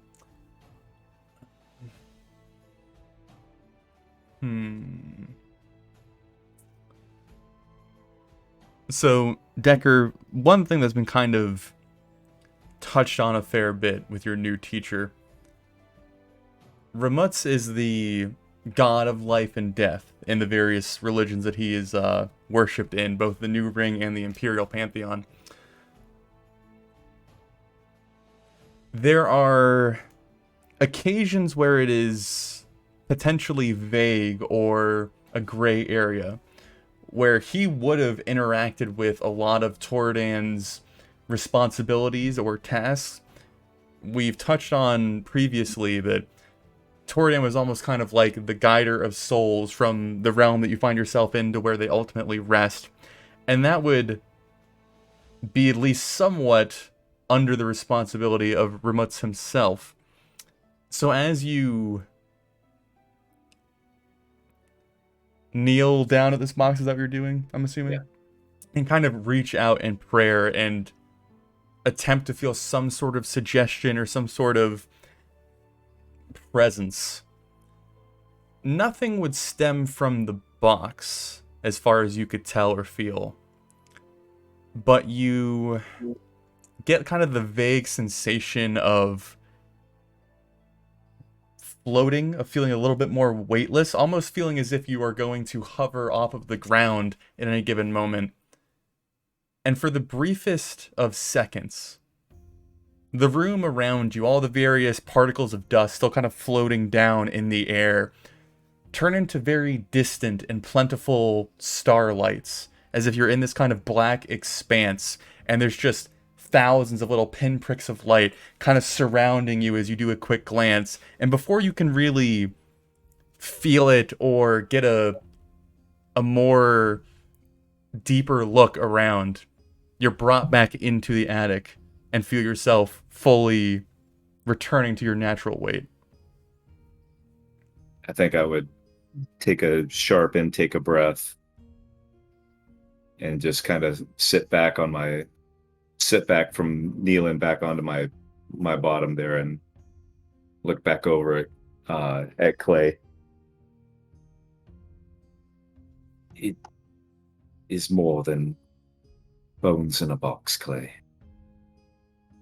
And it seems beautiful. Am I robotic? You are, but we'll go with it till the 10-minute break. Just go for it, sir. All right.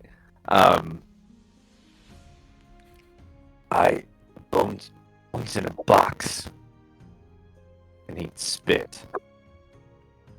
The disrespect.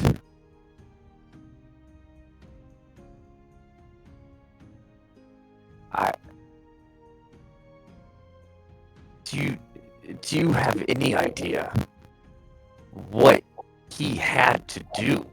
What he gave up? The stories I was told as a child of his heroism, his bravery. And this is how you respect that? Not by chopping pieces out of his corpse. Nobody in this room chopped the pieces, you imbecile.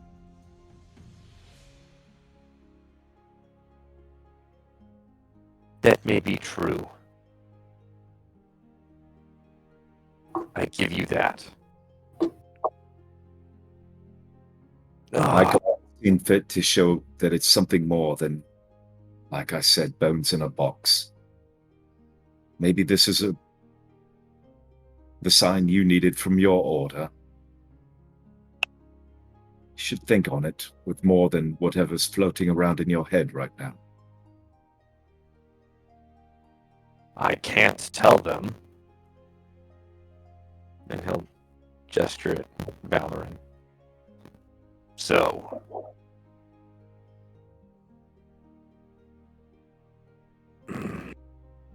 for better or worse, you're not with them now, you're with us. On this errand. Use your head. Valorant said that it was a corrupted eye, correct? Yes. Would I know anything about being corrupted? The knowledge that you hold is that at some point before you were born or part of the Order, there was a sect of the Chevlins Chosen, or the Chevlars Chosen, that broke off from, I guess, that order after his death and kind of made their own way, which, became the Knights of the West. Maybe you were not privy to that information, but you were aware that a group kind of separated off. During that time, there was a struggle over his actual corpse, where his hand and potentially his eye was taken. To any of the, I guess, lesser foot soldiers or individuals in the Chevlins Chosen, they wouldn't know the precise body parts that were taken or how that all went down. They would just get the general knowledge of it was disturbed, and then that's it. You wouldn't have a list of what was taken. So you could probably just assume that the eye was taken. Maybe it was corrupted beforehand or afterhand. That's all very unclear to you, but it could have just been taken when the hand was taken. Okay, but he wasn't struck and it was corrupted, or... No. Okay, so I don't know where the corruption came from.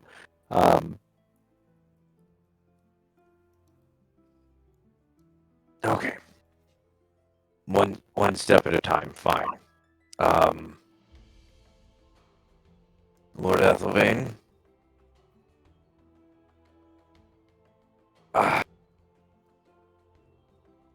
One thing I do know is I cannot allow for any part of his great self to be corrupted.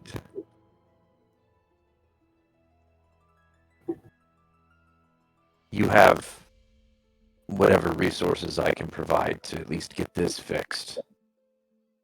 If I must keep it to myself, then that much at least I can do to honor his great memory.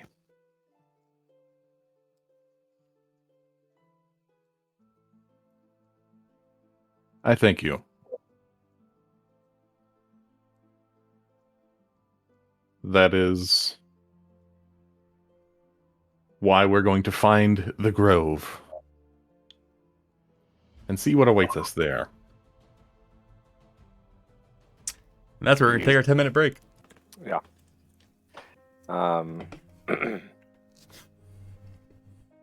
So as Valoran mentions the grove, Clay would bark out a laugh, just your order. Not enough to tear him apart. You want to disturb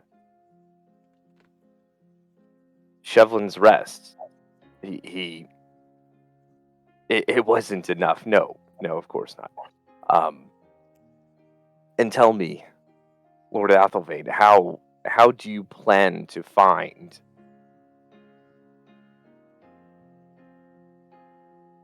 his grove? He, as far as I remember, it was mentioned he went into the void. I don't know that it's Shevlin's Grove in particular. It's a place that is known to the Knights of the West. And we're going to look through the writings and the inscriptions and the mysteries of the old headquarters until we find enough of a clue. Clay, my apologies. I don't know you long enough to know whether you're an imbecile or not. You're obviously very emotional about this topic, and for that I don't blame you. I just ask you to consider that, well, a question. Do you believe in fate?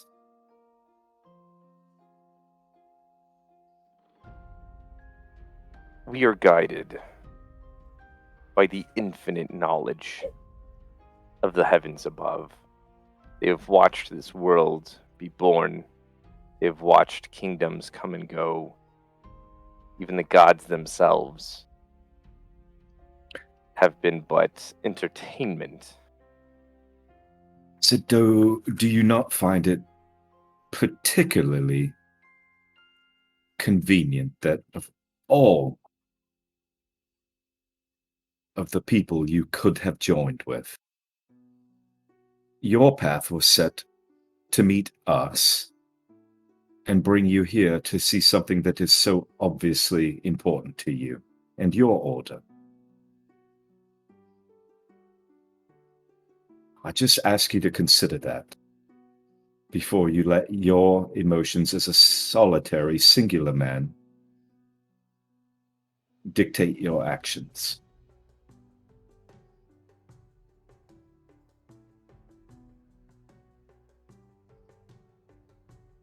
My family has served with the Chosen since the very early years of its conception.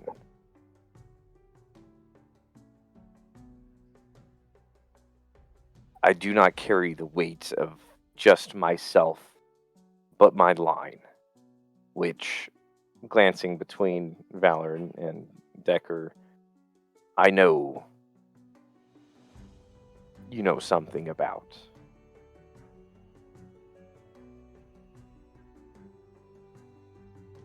As I said, if this is indeed Shevlin's eye, and it has been befouled,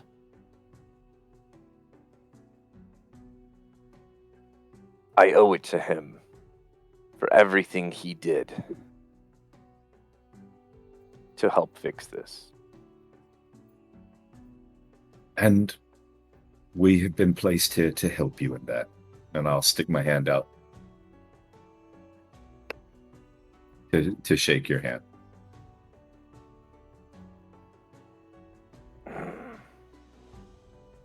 Perhaps it is fate. He'll reach back up. Now, Lord Athelvane, what do you know of the Grove?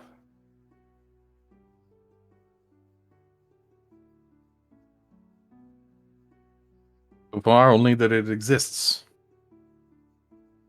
And that it seems to be a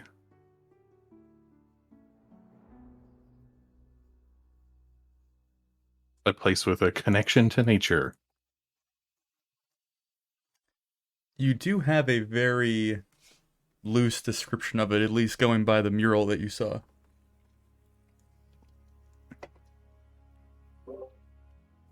I have seen an image of a tree and a clear pond with brightly colored fish.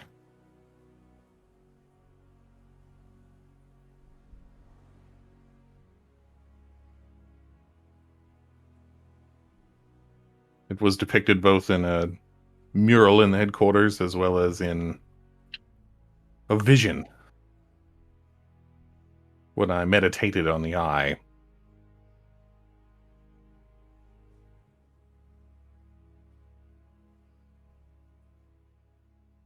Wait, so do you know where this, like, gross red corruption stuff came from? We do not.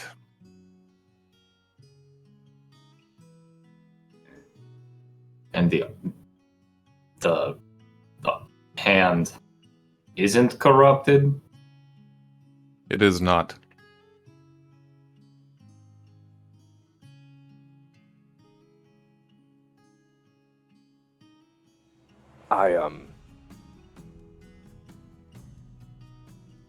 I think you should know if it is the same grove. Getting there may prove troublesome.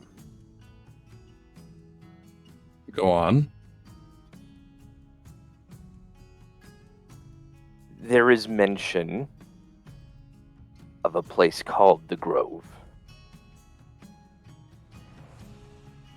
I can't guarantee its existence, but as I understand, Shevlin grew weary after he had exhausted everything he had in the fight with Tordan. He wanted rest. I'm not sure how, but he was able to use whatever was left of his power to grant his soul peace and a place to relax, deemed the Grove.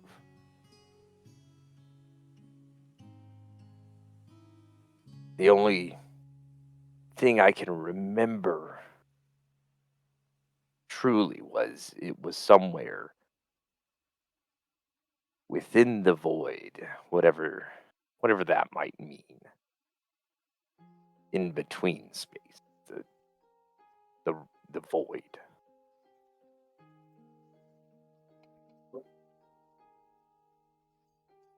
Well, our work is cut out for us.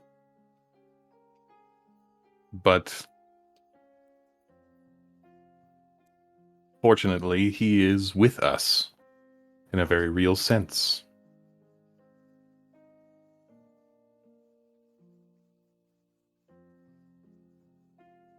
Wait, Clay, hold up, back up.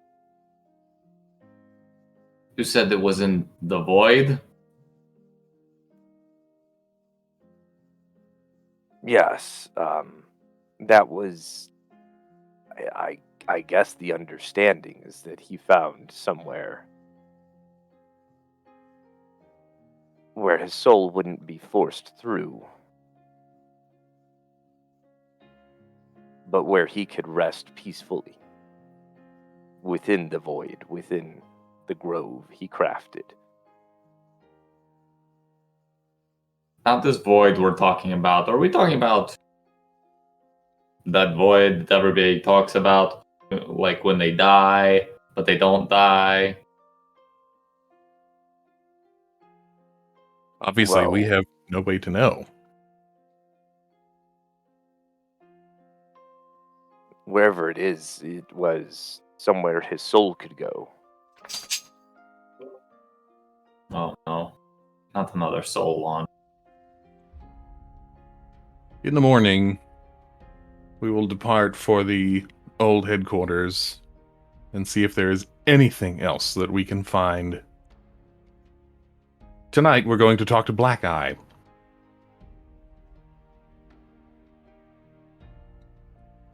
Oh, do you have news? He is here in Capelmont.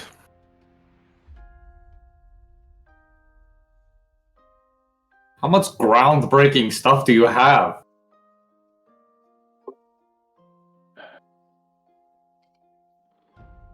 Hopefully, that's all of it. Insight Assume check. I assume you just learned of this. When we arrived here, Genevieve knows. Naturally. I mentioned when we first got the news about this band of escaped slaves that my county was a natural hiding place. Just didn't think that they would be this close to home. Wait, so where is he? I think she said he's in a barn. She said that he is in the Hellthorns household.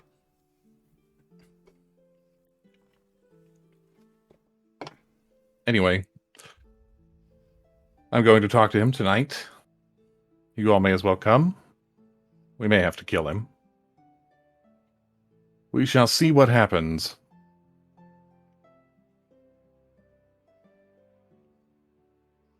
Death is Genevieve so will fine. insist on being there, I'm sure, so let's keep her out of harm's way. Why would Genevieve need to be there? To make our introduction. True, otherwise we may seem like we're just there to come kill them. Which I mean, we might be, but not at first. Also because I'm quite certain she will insist. I do remember that about your sister.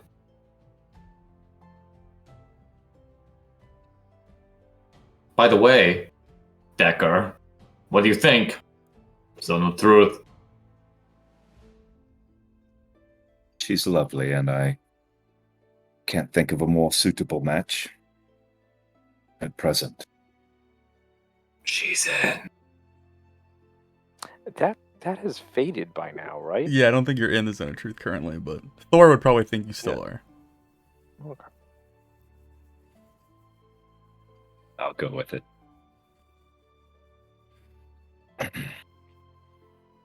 So, departing the attic. Beforehand, Clay would take a knee in front of the hand and pay his respects. As Good. we're leaving, as we're like exiting the room, Lord would just kind of just like be talking to Valorant about where he gets power from, and kind of just be like, "You draw your power from a decrepit arm." Have some respect. As I attempted to explain, our understanding is more that it creates a connection or ignites a spark. If the reliquary were lost, I believe I would still retain my powers, but there would never be another Chevalier.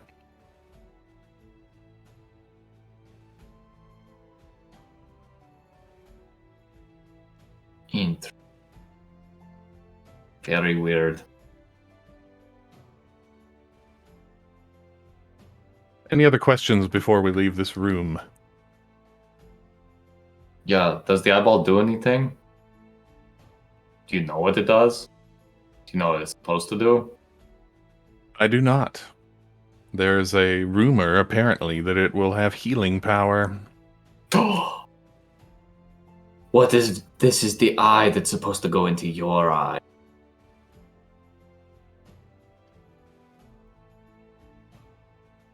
Yes, well, I'm not doing that unless I'm truly left with no other option. That could be arranged. I'm just kidding. By the light of dying stars, you have no respect in you. Having a small aneurysm over here. A very small aneurysm. If it makes you feel any better, this is what Thor is like when he is being respectful.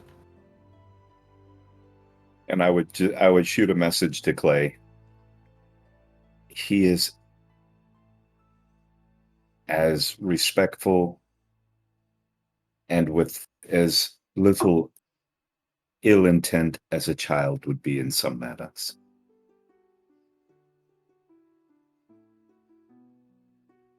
No response, just a throw of hands and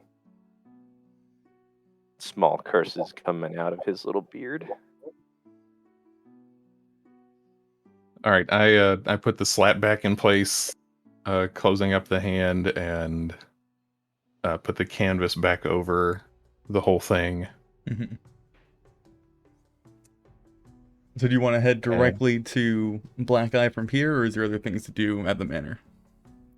I don't think that I have anything else. There's no we can talk in Discord about like other conversations I might have as far as how things are going and Mm-hmm. and everything like that with the county, but we don't need to slow things down right now with that. Okay. Thor, do you have something, sir? Yep, my sidebar with that Valorant. But Oh, this can be like as we're, I don't know, walking to the caravan. I don't know where Clay and Decker Well, would we be. can fit but it in somewhere, yeah.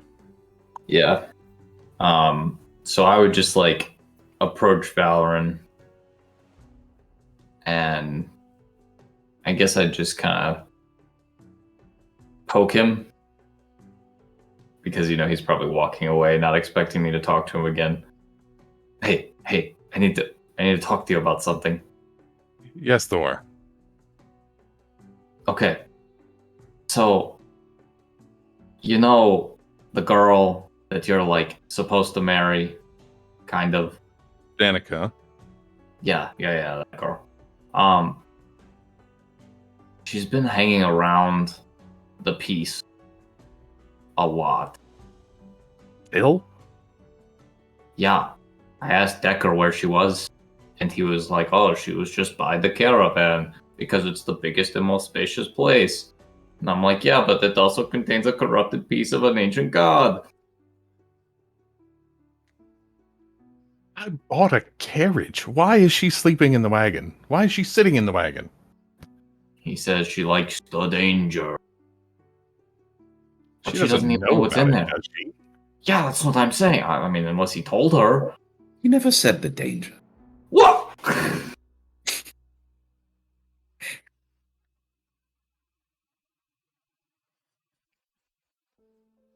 I agree with you, Thor. I don't want her in that wagon. I don't want her near the chest. I'll speak I'm to her scared. again. Yeah, I'm scared it's like gonna give you dreams to be like, ooh, come free me. And then like she's gonna open up the chest and she's gonna touch the piece and then suddenly she's gonna have a piece of Thoradin on her and then we're gonna have to fight her and then she's gonna turn into some giant ball of evil that we're gonna have to kill. And All right. kill all of our caravan. I agree, Thor, with your instincts. She should not be lingering near it. I will say something to her. Okay. Because if so, I'll buy another lock. Or I'll just sit there, stand in front of it every night. It has 7 locks on it. Yeah, but I'm saying we need to lock the caravan that has it. Well, it's only covered in canvas. We need a new wagon. We need the new wagon. Bigger one. Right. Well, we will deal with this. Also, why didn't you tell me about your old man hand and your weird eye? When did you find the eye? Just before we left. The last time. You didn't think to tell me, oh hey, look at this little eye. Isn't it weird? I don't know, Thor. People are very sensitive about Chevlin, as you saw. We don't need to. I mean, that guy is. A lot of people would be. I don't think it's too much to say that it could be the excuse for a war all on its own. I'm not disagreeing with you. I'm just saying as best friends. And I'll hold up the ring. We should be able to tell each other everything. Okay. Well, now I have. Alright. If it happens again, I'm reconsidering our friendship.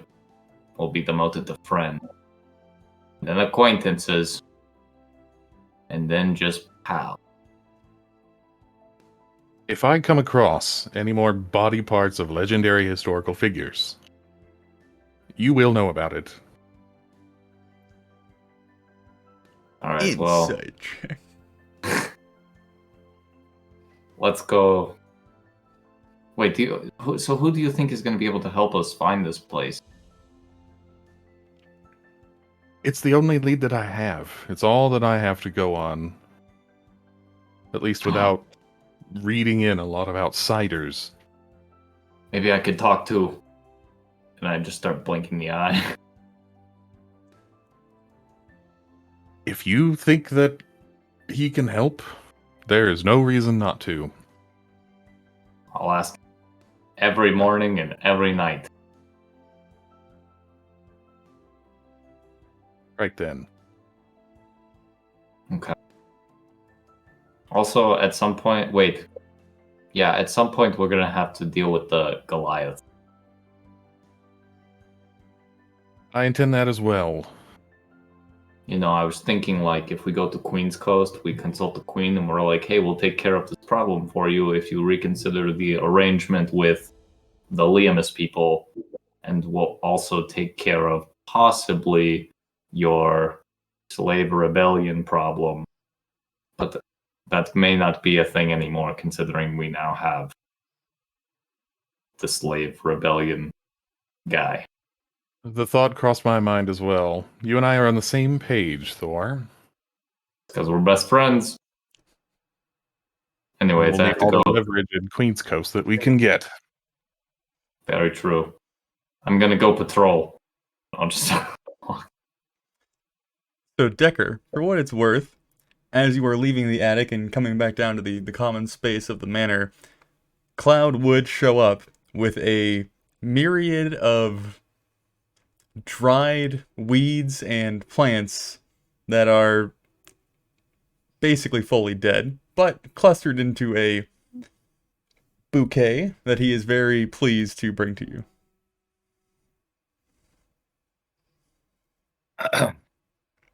Cloud, how old are you, boy? I don't know. How old does he look? Best guess, 6, 7. It's a beautiful bouquet. Older ladies prefer flowers with more color, but this was a good first attempt. You've done well today, and thank you for your efforts. Now go get some sleep, and don't get caught doing anything mischievous. I was promised a toy.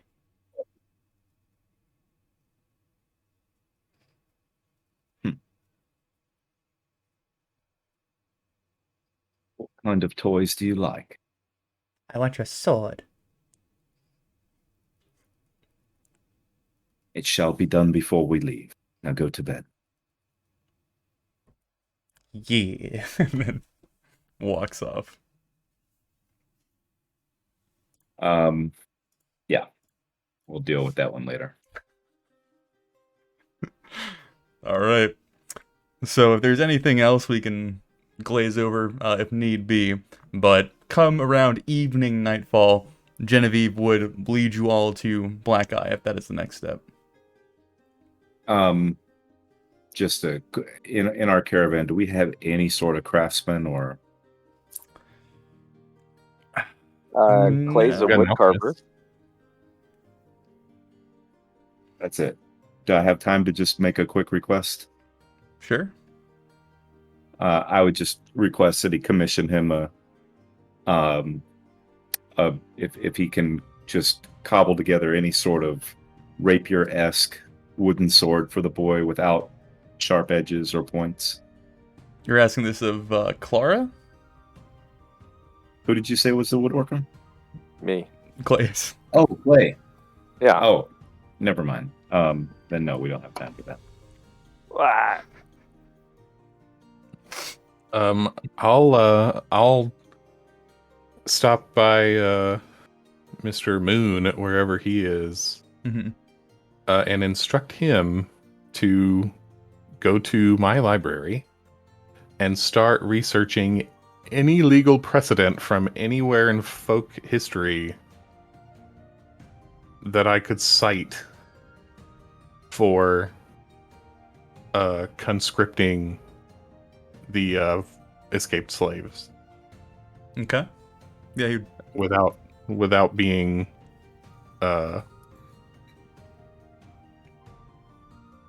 too easily countermanded. okay. He would certainly do so.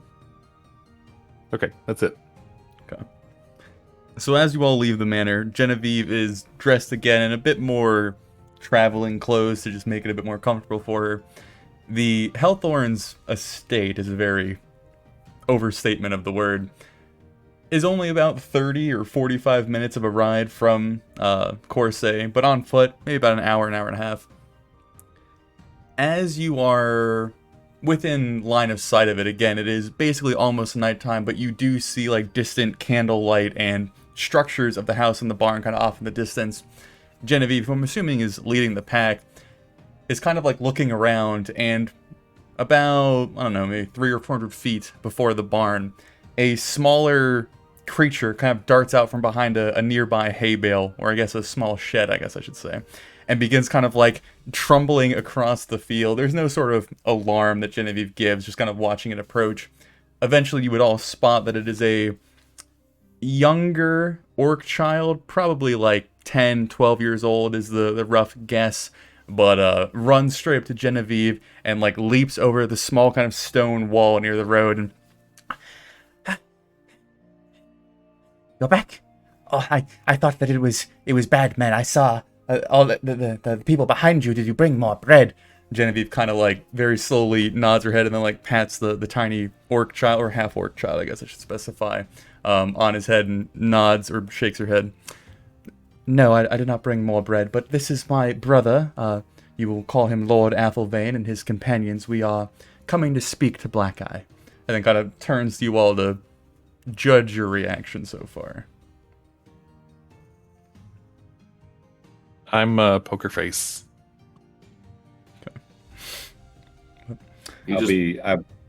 I'll just be inspecting the child. You just randomly approach strange groups of parties when you're being hunted? Well, I'm the lookout. I watch. Why'd you run up? I saw Lady was it- Genevieve. Okay. I guess that makes... Still, be cautious. Well, go return to your lookout, and we shall proceed with our business. Have a good night. And he would kind of happily trot back over the fence, run off through the field to the shed. Genevieve kind of giving everyone another glance before proceeding forward. Any conversation at this time? Was he half orc or full orc? Half orc. Clay's gonna start. We're gonna pull out his pipe and smoke as they ride. So getting into, it's like a very small house barn combination. There's a very rudimentary fence kind of surrounding both structures, but this is more or less everything the Hellthorns have in their possession. Is just the house and the barn. You will notice that the house is standing when you show up. Perhaps that's just the cover story that they all agreed upon. But once you get within line of sight of the main building, you would see perhaps 3 or 4 various half-orcs stepping out into the open area.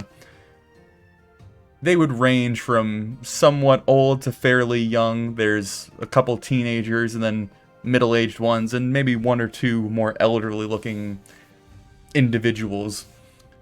None of them approach, all just kind of eyeing you with suspicion, a little bit of hesitation perhaps.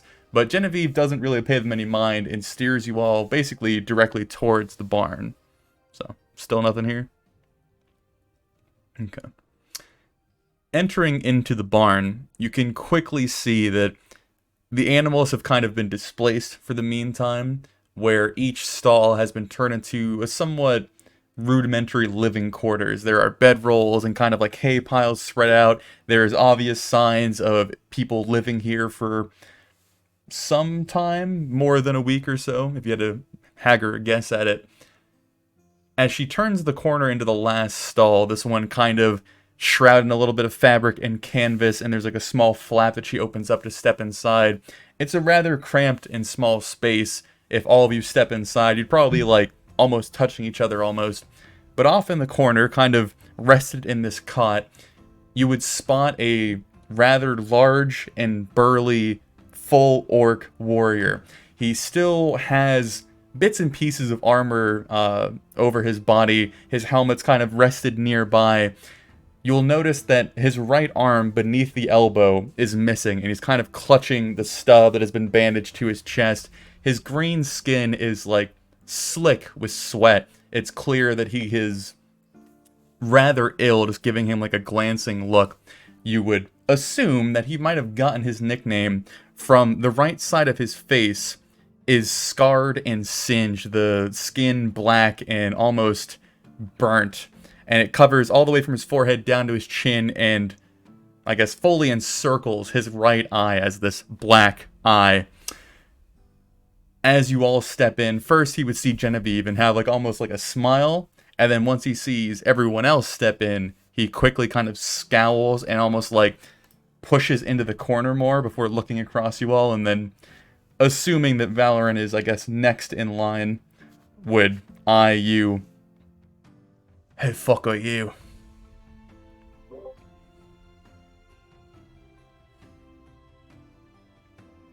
I am the liege lord of these lands on which you are squatting. As of this moment, you live at my pleasure. You're one of those.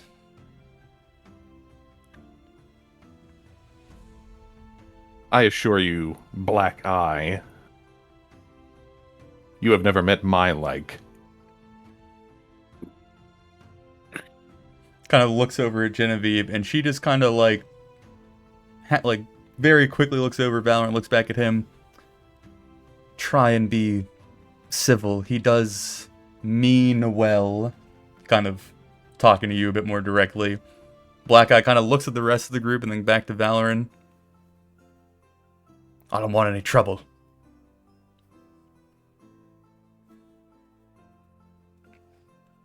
Well, we'll just let all of folk nobility know that it was just a big misunderstanding. How came you to be in this country? I don't think you were a slave. No. But when I heard about my brethren being put to fields to labor away for your kind, it did not sit right with me. So I have come to liberate them. Is that why you killed children? Our children are killed by the dozens. I don't see you weeping for them. I would if I knew them.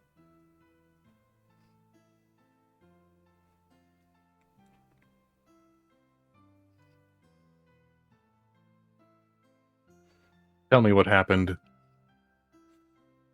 Kind of looks at Genevieve for a moment. She just kind of silently nods her head, looks back at you.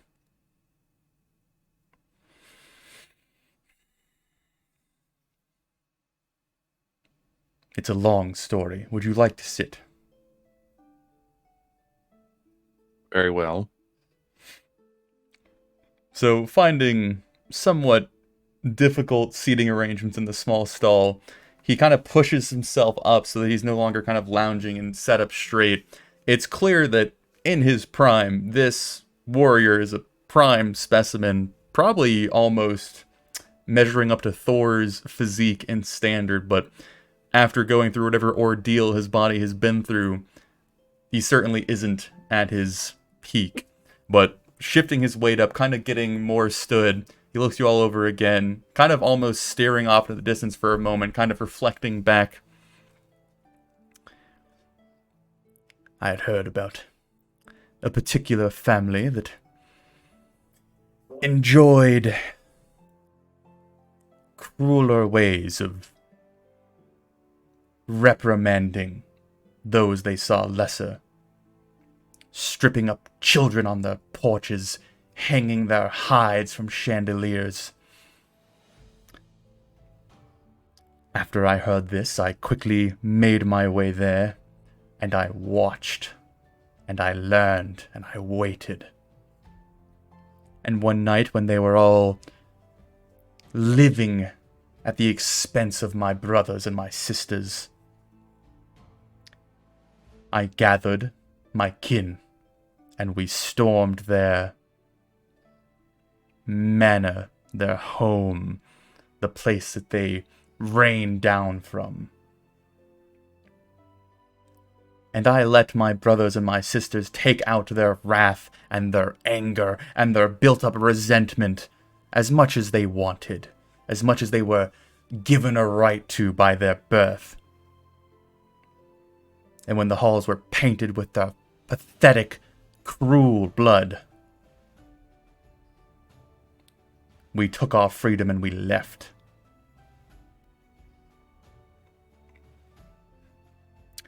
There were more of us. We were almost caught traveling south, trying to get back to the mountains. But because the generosity of this inferior race, we made it here. Bloodied, broken, but not beaten. And now, once I am restored, we will make our way back to the mountain, restoring the lives that were taken from my kin, from my blood.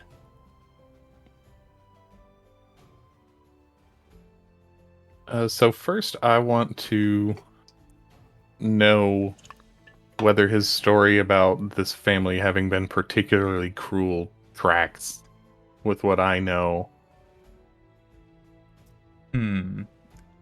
I guess go ahead and give me a history check.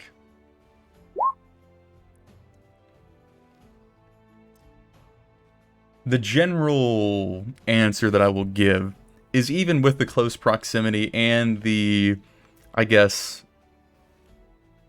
what's the word I'm looking for? The rule. Hold on. Add that to his roll. Okay.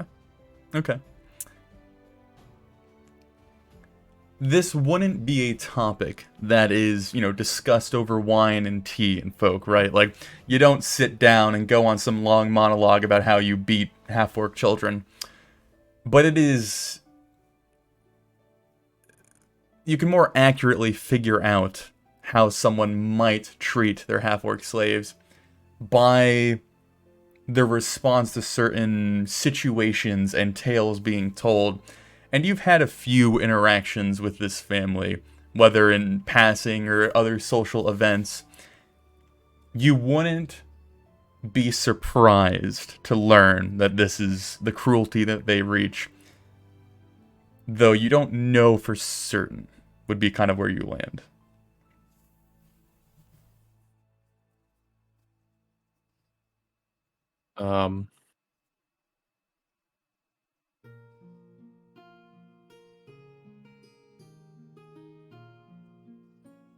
The second thing I want to do is an insight check against all this my people talk of his. Okay. Trying to suss out what exactly? Whether he believes it or it's just rhetoric that's convenient. Gives him he shows up and starts saying, like, you're my brothers, therefore you should follow me while I knock over merchant wagons. As far as you can tell, and again, tracking his story and more or less lining it up with what you've learned thus far, it appears that his emotions and his claims and his goals seem to be genuine. Whether or not it's a lie, he certainly believes it. Okay. What do I know about full orc society? How they're organized? Are they in tribes or family units? Or is there something fishy about this guy just wandering into folk on his own and taking this upon himself when maybe he should have regular orcs that he's with somewhere? It is certainly strange to find a full orc by himself. They do travel around in numbers and tribes and packs and clans.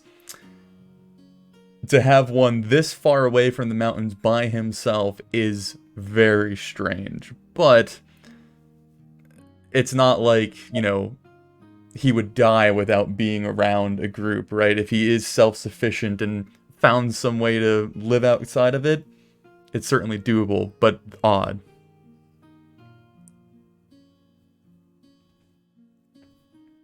So I ask him in that case, didn't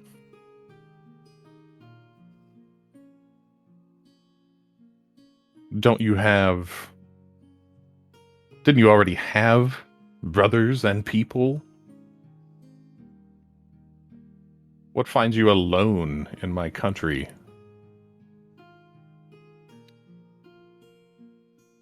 My blood was taken from me by the very people that you call countrymen.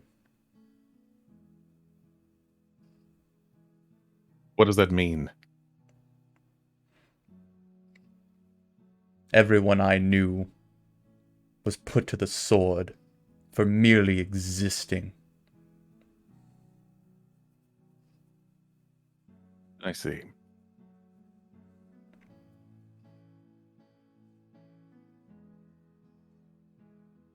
Would I know anything about that in particular? Like his particular situation? Well, just I guess in general, the folkish vibe towards orcs, if they just kill on sight or... I mean, for anybody, not to remove Thor out of it, the general consensus in Asmiliath and across normal society, orcs do not function in this way. They don't think more or beyond how to better themselves or improve their living situation or to take advantage of somebody else. For this orc to be so forward-thinking and somewhat selfless in a way, or vengeful even, is strange. They usually have a lot more primal kind of singular focuses or thoughts. So that would be something that everybody would notice. That this is, even though he is a physically full orc, he is not acting as society would understand a full orc would.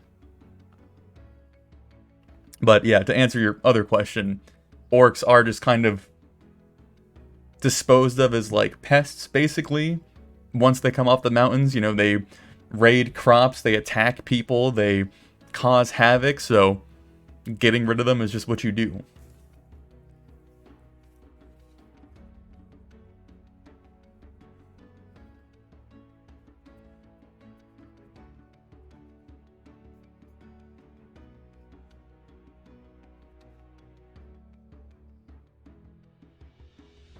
You probably already know that my father abolished slavery in our county, and I've upheld that. It is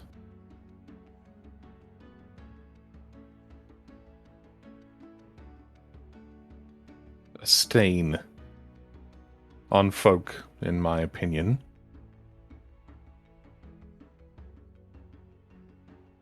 I do not wish to see your brethren die.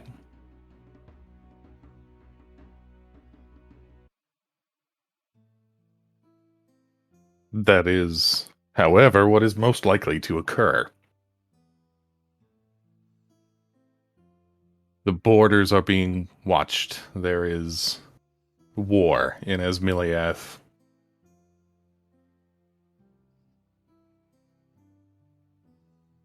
I doubt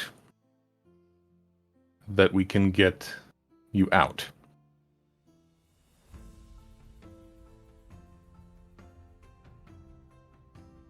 However, there may be a way for your people to find freedom with me.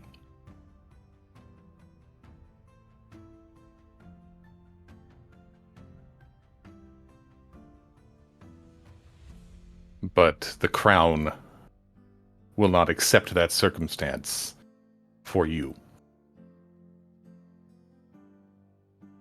One way or another, your raiding days in folk are finished.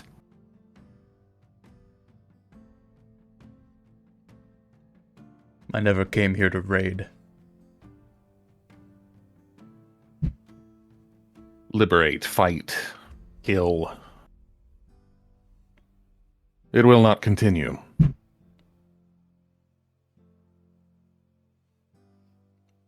It was not my plan to continue. I am bringing them to the mountains.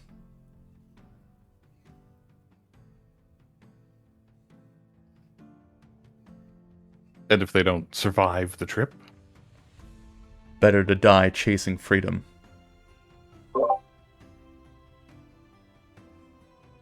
Valorant, your father did not condone slavery, did he? No. Did his father? I don't know. It was my father who put it into it. And likely your great-grandfather did condone slavery. Possible. Probable, even. Black Eye, you're talking to a lord who does not condone slavery. If somebody had killed his father as a boy, there would be nobody on your side here. Those children you killed bore no fault of their fathers. Do you understand the mistake you've made? It's simply a balancing of the scales. I don't want to kill your children. I don't wake up in the morning with salivation of murdering your youth. For you to gain any sort of support and achieve a better life for your brethren, this cannot continue. Punish those who deserve it, but the children must be left out of it.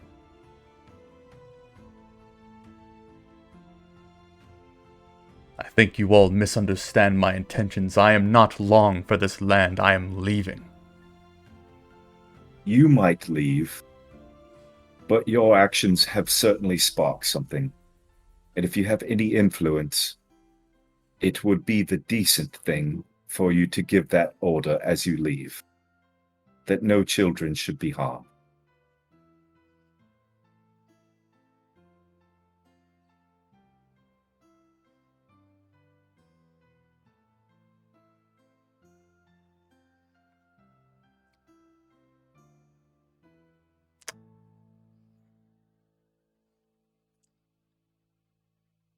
This is what I propose.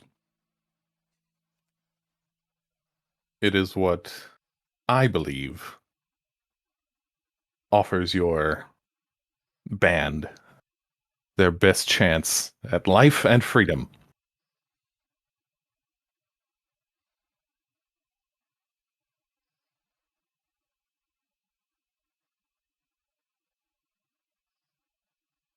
There is an evil creeping across the continent. Multiple kingdoms, multiple sovereigns are already seeing the importance of combining their efforts. I believe that these former slaves can join our effort. I can make that case, and they will earn the freedom that should not have been denied them in the first place.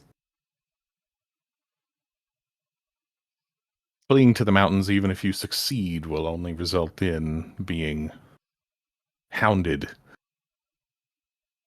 until every last one of you are killed.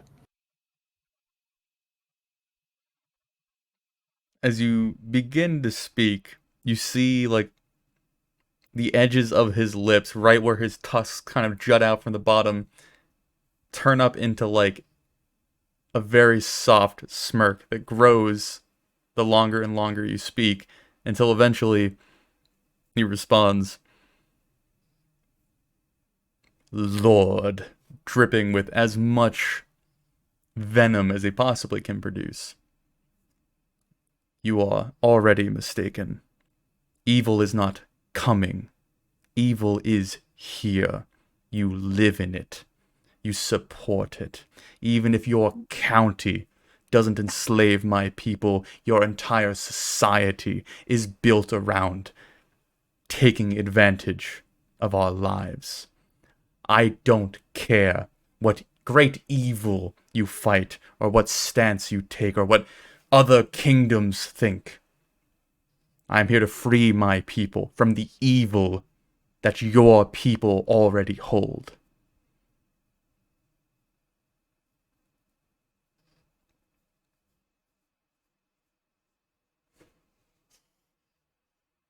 Fine.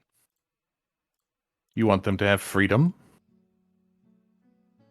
Gather them together here, and they can choose.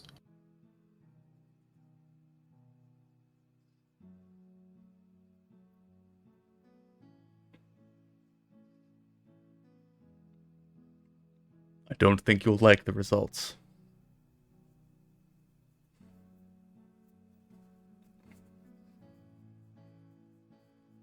You gotta look over at Genevieve, and she just kind of like, as this whole time has been like darting her eyes back and forth between Black Eye and Valor, and kind of nods and looks over at you. "I can gather them, though I think Black Eye might stay put." Bring them here.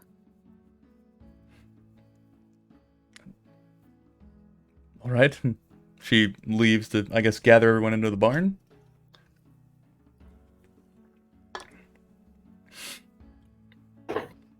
Any conversations for the few moments that she's gone?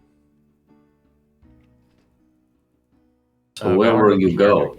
Oh, sorry. Whoa. No, go ahead. Go ahead. I was just gonna ask him, where will you go? Back to my home, where I was born and where they should have been. Your home isn't destroyed. My home is the mountains. The Surbat Mountains? I think that's what you all call them, yes. I don't know what you mean, you all. That's my home. You should understand our struggle then.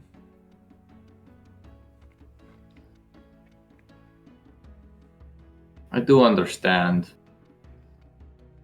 But there are two sides to every argument. Now, the whole, like, slavery thing, yeah, I mean, there's no two sides. I understand that. But the whole reason for the pushback of fighting, you know, I kill you, you kill me, I mean, that's just the way that tribes like ours live. You know, we expect to die. I mean, even my tribe, we look forward to dying. That is the greatest honor when we raid, when we fight. Now, me, I didn't share that view, so here I am. But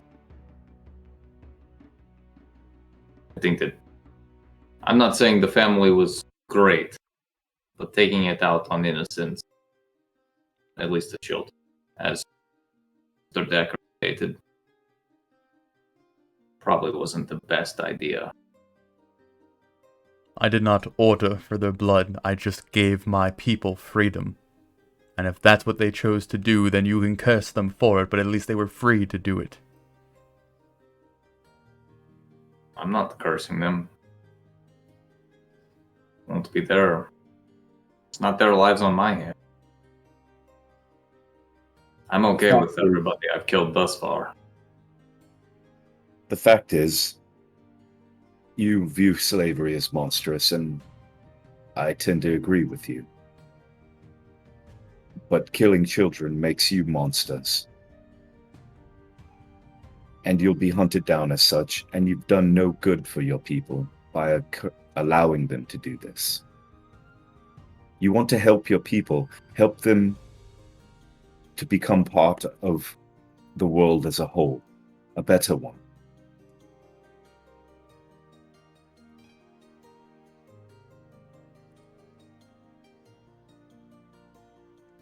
There's no world that will accept my people.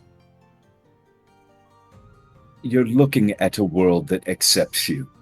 The fact that you're not dead right now is proof of that. You're being sheltered. You're being given aid. You're being given an audience with a lord. Wake up. Give me a persuasion check.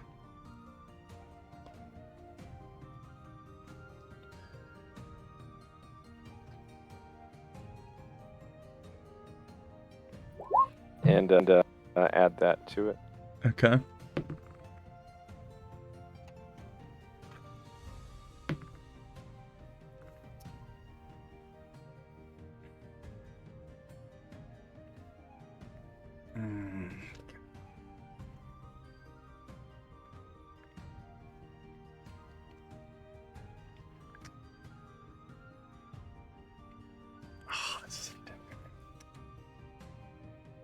We don't have a quarrel. I think that is clear. And I want what's best for my people, but there is a reality that we must live with. I don't know everything about your world, I don't really care to. But I know enough that my mere presence, my appearance, is enough to spark violence. If we can live in a world where that doesn't occur, then I will agree with you. But I don't think that is the world in which we live.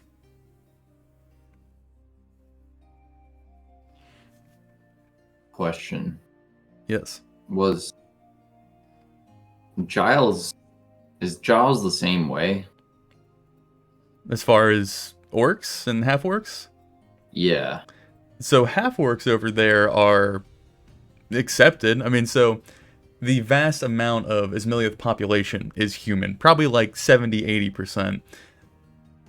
But half races and somewhat monstrous races are basically free to exist as is within Giles and I guess Roy Mazev as well, and certainly Aether. It is mostly folk in the Pruitt Empire that either have slavery based on one or a very firm distaste as far as the Empire is concerned.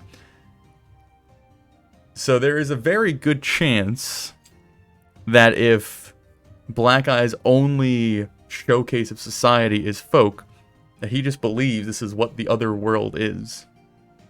Yeah. Black Eye.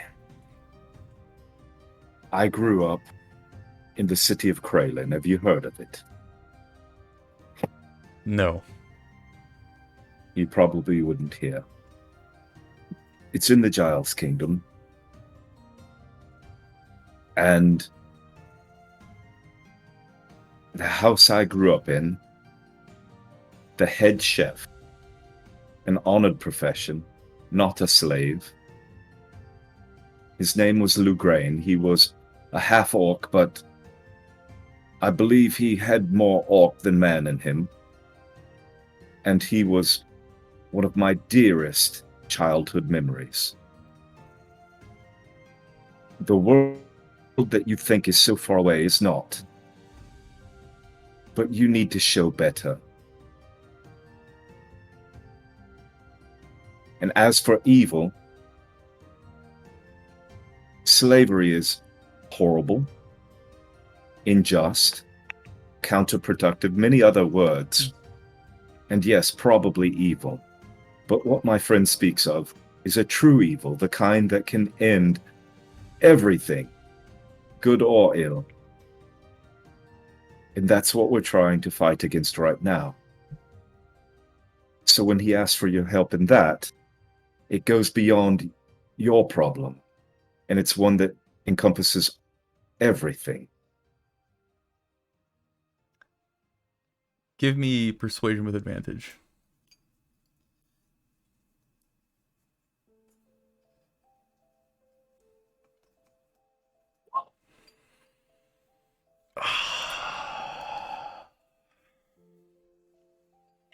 So I was going to give this to you anyway, but this is just more fitting. I'm going to go ahead and give you an inspiration die for the fucking Hail Mary connection you pulled out there. Because I almost honestly forgot that Decker would have interacted with Lugrain consistently. So anyway. As you speak, the very ragged and battle-tested warrior that is sat across from you, this like almost constant burning anger kind of in the back of his eyes, begins to fade. First, shifting to a bit of curiosity as you bring up Lugrain, and then listening more intently to your words as you begin to almost like breadcrumb trail feed him towards your more decisive point. Eventually, as you finish speaking, and you hear a collection of people entering the barn outside the stall, he looks into your eyes and kind of has a very small, silent interaction with you before he nods, singular nods down at you. Perhaps I don't know everything. You know, Decker, you just reminded me about the whole other place that's on the other side of the mountains. Have you ever been there? I don't get around much. Well, see, that's a lie. You're here now. So the party would then hear probably a collection of about 10 individuals gathering in the barn outside. Are you going to address them, or what's the plan there? I have some things with black eye. It's a little bit left. Okay. So let's say you get to the mountains, then what? What is the goal? Are you just gonna isolate your tribe, hunt, fish, survive? Live as our ancestors did.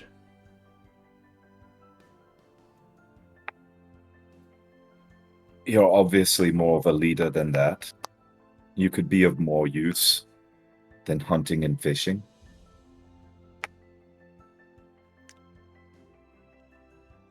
I don't see it as my life's purpose to wield power over others, even if that is given consensually.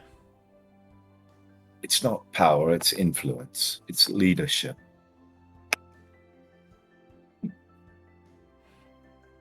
It's not something you take, it's something you earn. We'll see what my brothers and sisters have to say.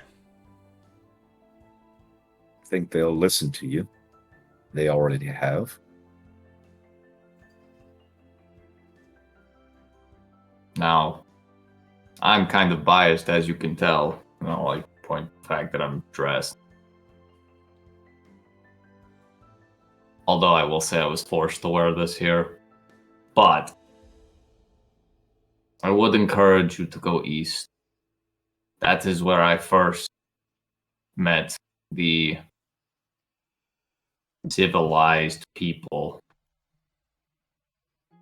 And I have walked into pretty much every city from north to south. And I haven't been killed on sight. Some people give you strange looks. Like, they might give you a strange look and be like, what's up with that missing arm? But, and then they just let you go about your business. Because one, look at us. We're pretty scary. And then two, we're just all people. Just look different. Think different. Smell different. Hey. But I will give you that this place is less accepting of people like you and I. I did learn that very fast when I got here the first time. But pretty much, well, don't go north, but pretty much anywhere east and south, I have met nothing but normal, nice people. And you may even find a full orc like yourself.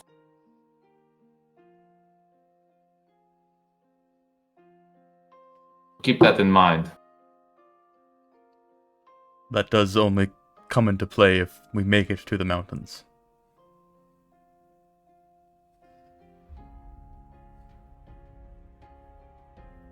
Can we arrange that? Can we get the folk map up again? Sure.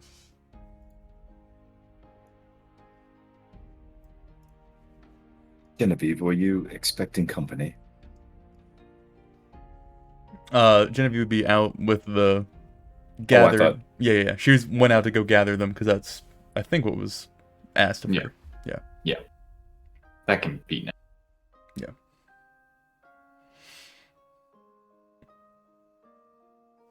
However you all want to approach this. If the others are assembled, then I will address them. Alrighty. I have one question before we go. Uh-huh. Based on some of the words that he's used, Clay would be somewhat suspicious. Are you actually an orc? Or something else? I am an orc. but I have a blessing upon me. Insight check that one.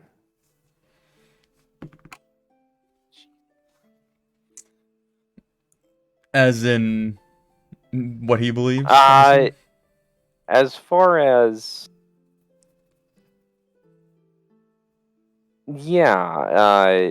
does he actually think he's an orc, or is that more of a bluff? I just have this feeling he's not actually an orc. He, as far as you can tell, does believe that he is an orc and does believe that he has a blessing upon him. Okay. Fair enough. Question. What color's his blood versus like orc? So orc it the blood same? is black. If you were looking around at the bandages in his arm and things of that nature, there would be remnants of black blood on the bandages. Okay. Fact It's check. the LHX. It's come God damn, I full was just circle. about to say that. So, Valoran.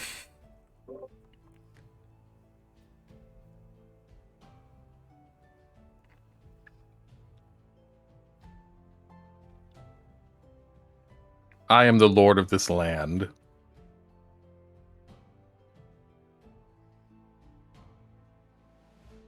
I do not believe in the institution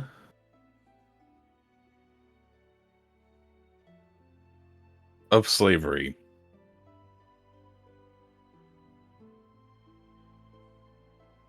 That is why no one has been alerted that you are here.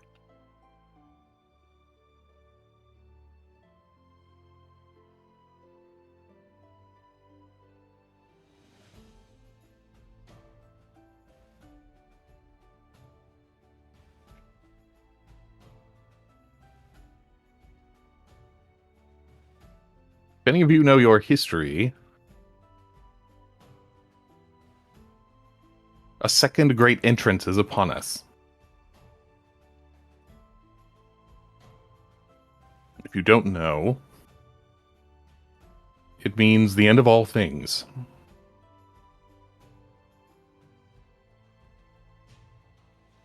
My offer is simple.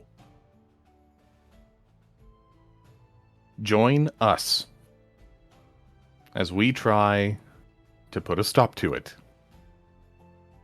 You have already shown that you are capable of banditry. I want to see if you can be made into soldiers.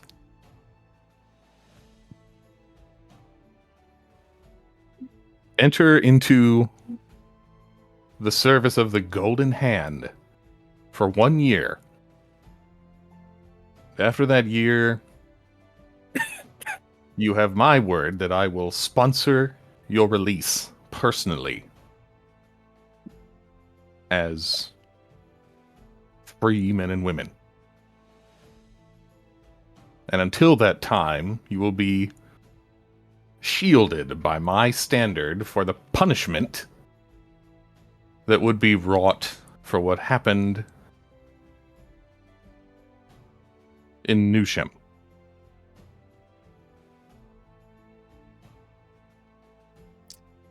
Roll me a persuasion.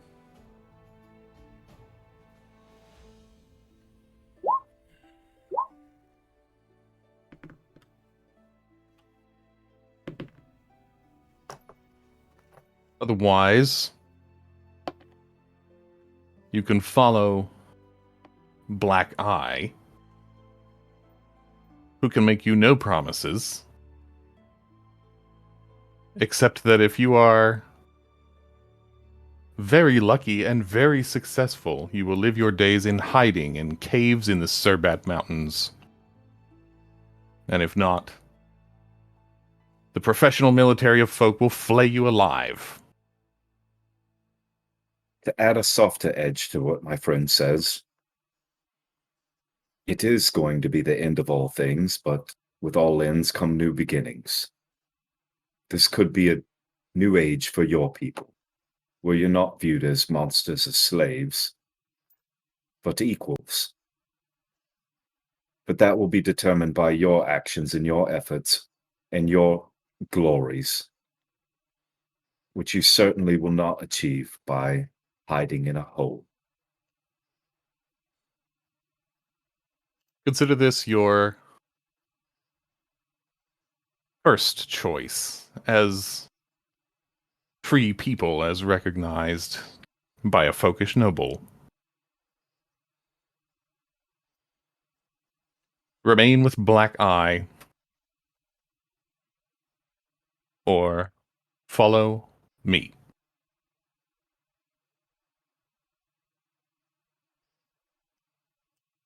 You must choose now.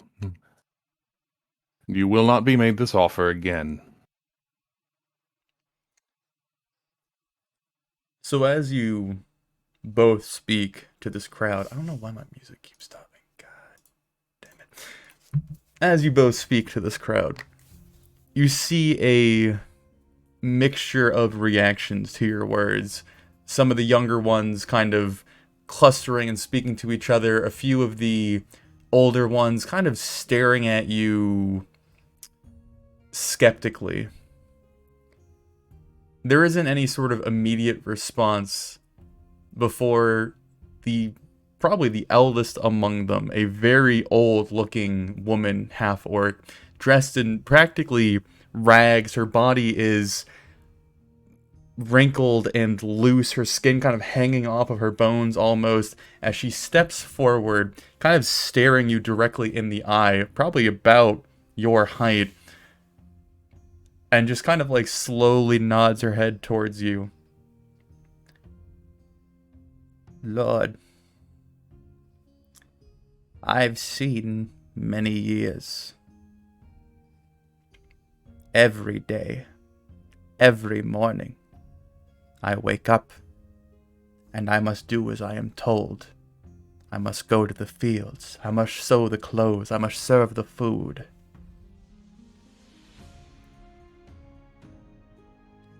Then I woke up one morning, and there was nobody to serve. My day was my own, my choices my own.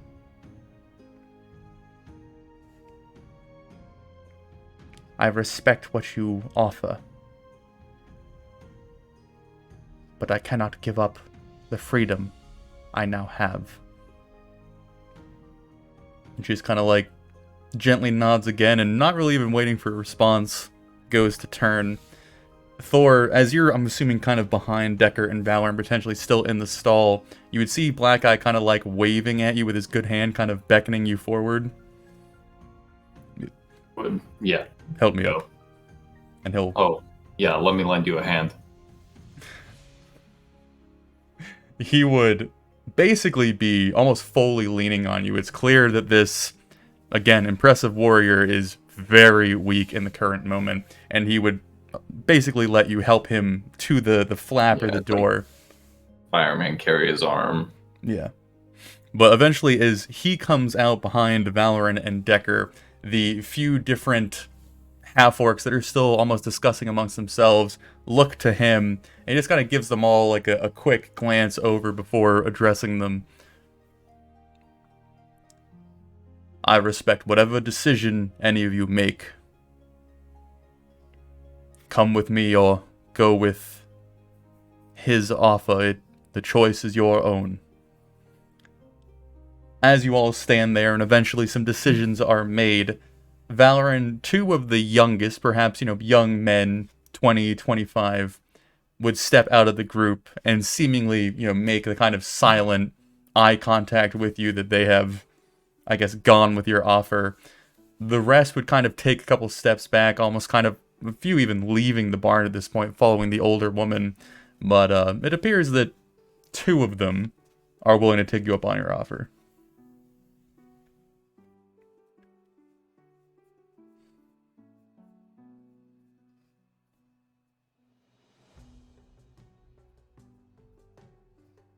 You're muted.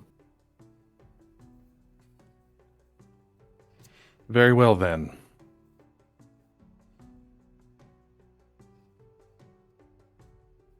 Hear me, Black Eye.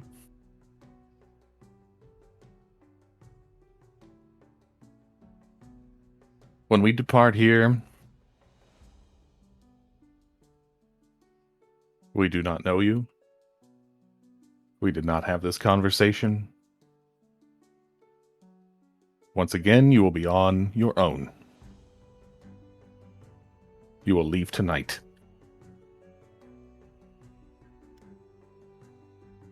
Before he responds, Genevieve kind of steps up beside you. Brother, we have plans in place.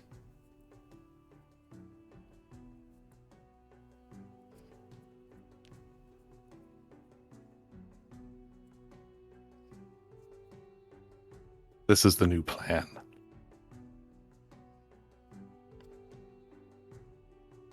Your band murdered innocents. Brutality is not strength. This is the utmost limit of my generosity.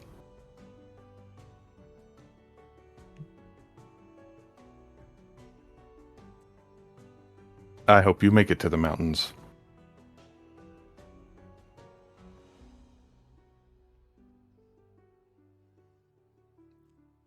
As you Goodbye. hold your hand up, Genevieve would look almost kind of shocked for a singular moment before this shift in her gaze quickly changes to like an almost knowing fury. And as you begin to speak as if she isn't there, she would interject yet again.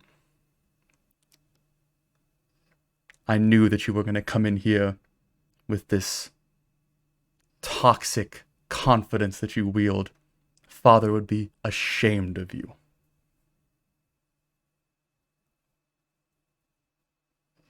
Don't look at her.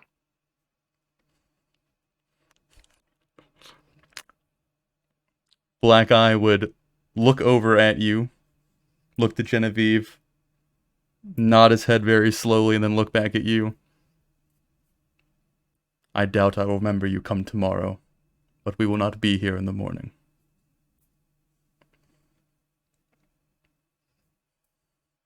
I would message Genevieve. Before sending them on their way, please have my man Gavin attend to any wounded in their party such as he can. In secret. There would be no response, as Genevieve is already making her way out of the barn. Clay would take a kind of a long glance at Black Eye, give a sigh, and may the starlight give you relief, and cast a healing word on him just to give him a little bit of boost for his journey. Okay. Whatever it's worth. Yeah.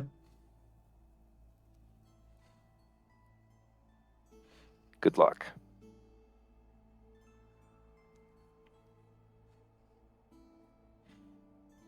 Well, I guess Thor returning him back to his cot for the meantime. The two half-orc warriors, individuals, would just be kind of waiting to see what their new instruction is as the rest depart.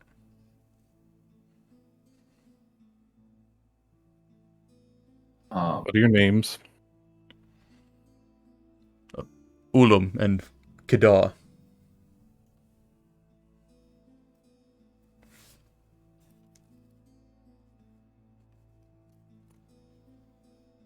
Stay close. Right?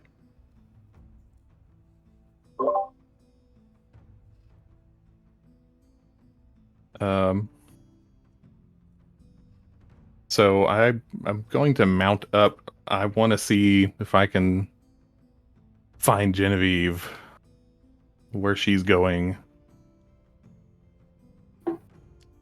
I'm assuming breaking off from the party. If she has, yeah. Yeah, I mean, as soon as that interaction finished, she left the barn and immediately went back to the road to start heading back to the manor. So, I'll try to catch up with her. okay. Is the rest of the party doing anything at this time? Yeah. I have a side piece with Black Eye. Okay. So as I'm assuming Valorant just kind of walked out, leaving me just holding Black Eye. I would walk him back and lay him down. And I kind of just like, 'cause I assume he like holds on like this as I lower him down. I would like hold it there for a second. You know, I've also been blessed, and I'll have like my little eye thing come down and jump through his hand. Hold on, I have to roll for that. It's like, and actually, he gives me a lot of guidance, and I don't really need him to tell me what to tell you. But if you're going to try to make the trek, I do suggest going. That's the healing. Going slightly northeast.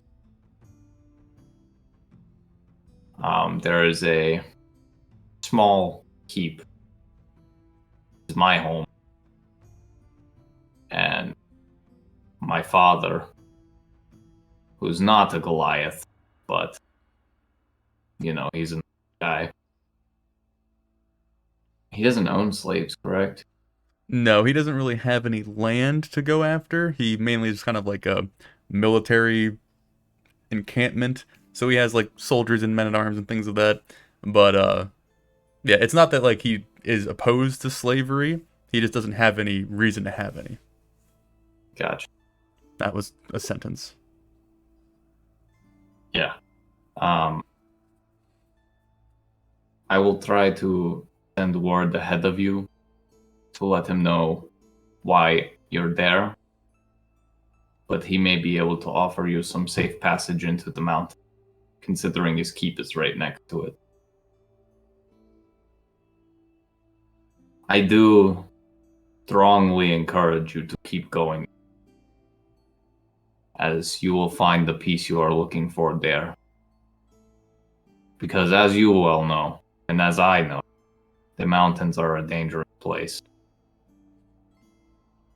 Dangerous but familiar. New experiences are fun. And I'll just wink. Thank you, brother. Name's Thor. I'll clap his hand.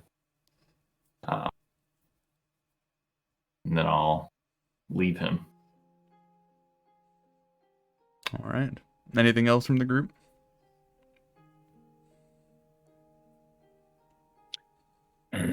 Just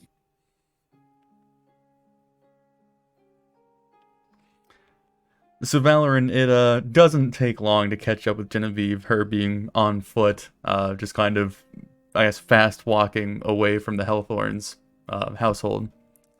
It'd probably only be about 5 minutes or so before you could catch up to her on horseback. Okay.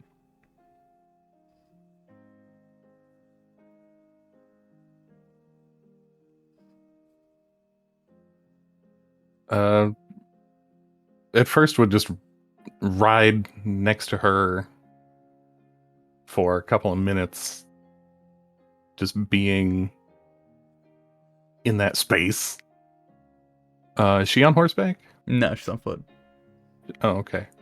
That would dismount at some point and stomp along, nearby. Mm-hmm.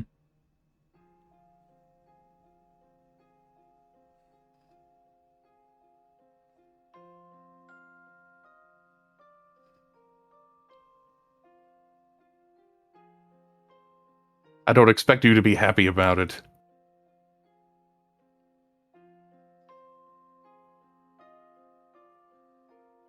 And don't think that I am.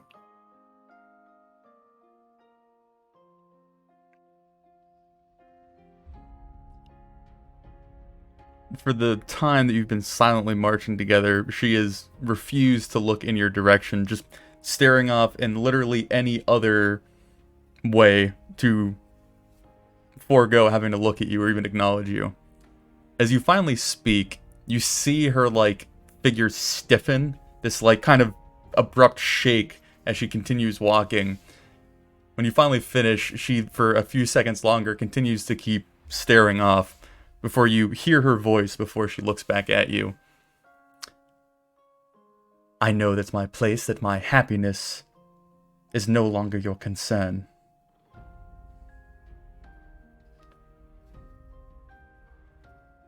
You are so thick. I'm thick. Fuck you, brother.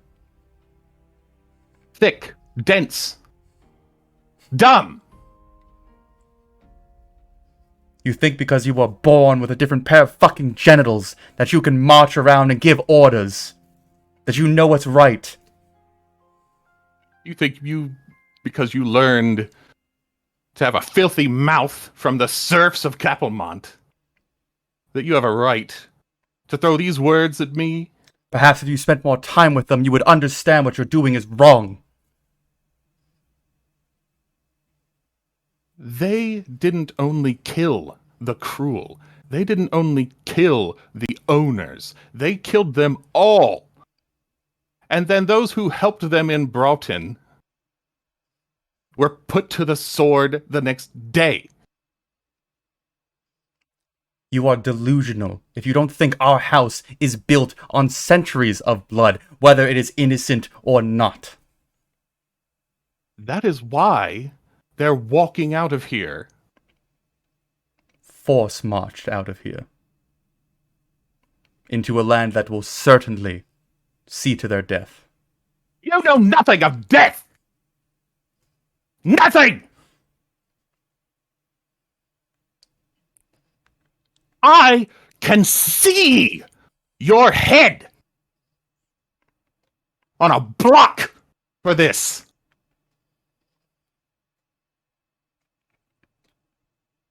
Whenever I close my eyes. So hate me for the rest of your days. But you will live.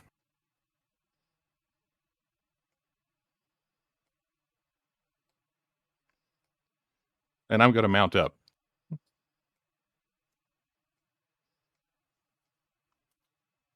She would certainly fall silent after your outburst. And stop walking for the moment as you begin to mount. Before you leave, in a very soft tone, just loud enough so that you can hear it before the conversation concludes. Father died for it.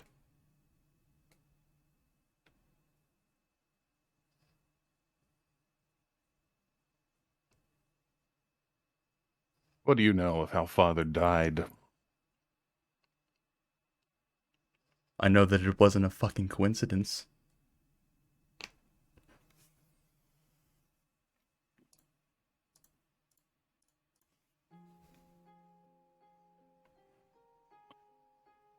Well, then he was murdered for it. Is that what you want? Is this life such a burden that you want to be pulled out of a wagon on some road in Folk and killed?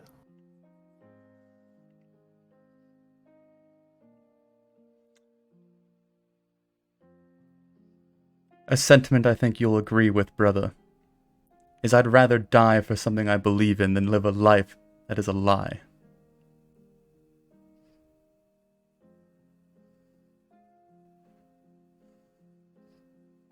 Why not live to see what you believe come to be?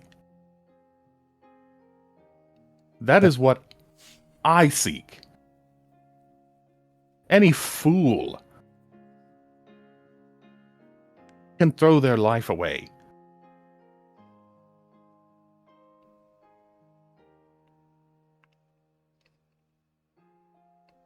I have seen what noble sacrifice looks like. Black Eye is not it.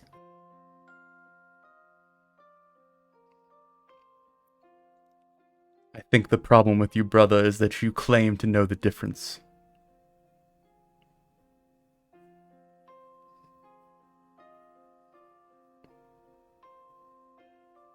The difference Between who is righteous and who is not. You are so confident in your belief and confident in your decisions that you have no room for gray, no second thought about what might be and what shouldn't be. It's just what Lord Athelvane wants, and what's best for Lord Athelvane.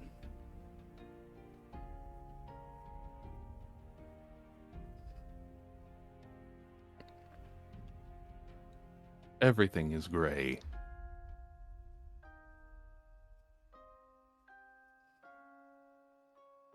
All we can do is choose.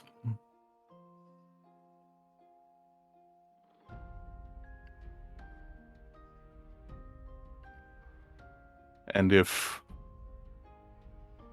some traveling merchant, some farmer on a wagon of straw saw Black Eye's band on a happy stroll through Kappelmont, and they come for my head, how confident will you be in your choice?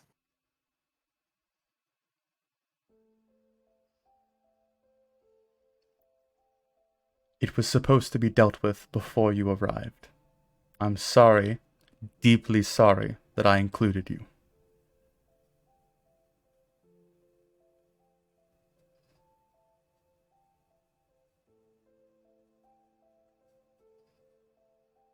I was included the moment they set foot here, whether I wanted to be or not.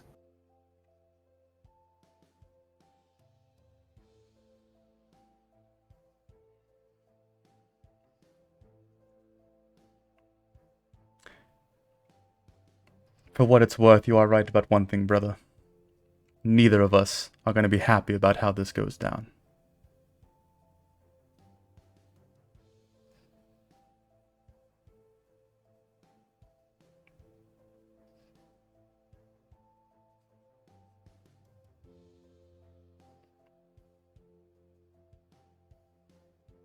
I don't have anything else to add. All right. So, Golden Hearts. What are you Present. all doing?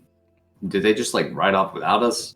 So she departed while the conversation was concluding, and then Valorant rode after her. So they're like a good 5 or 10 minutes in front of you all back to the manor.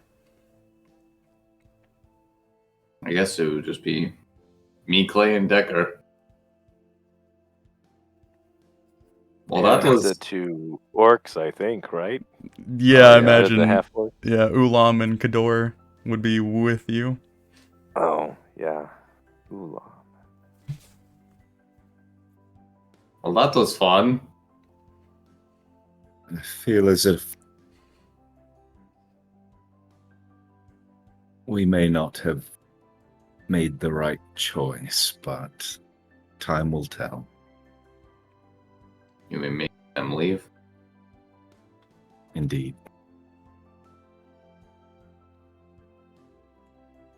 I'm sure he has his reasons. He always does, and a lord's reasons are different than a man's. I've heard that kind of talk at Will and Pillow before.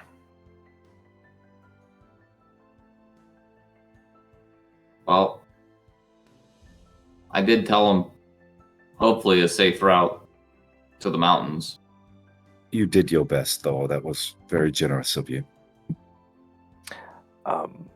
really just hope my dad doesn't Shouldn't. kill them accidentally. Yeah, should you? I don't know. Send him a message. Yeah, no, I'm going to do that. I'm gonna go find somebody to do that. Letter. Yeah, I know. It's on my list of things to do tonight. I mean, I'm just. Kind of seems like he's just gonna kill them. Yeah. No. Well, no. He didn't kill me on sight.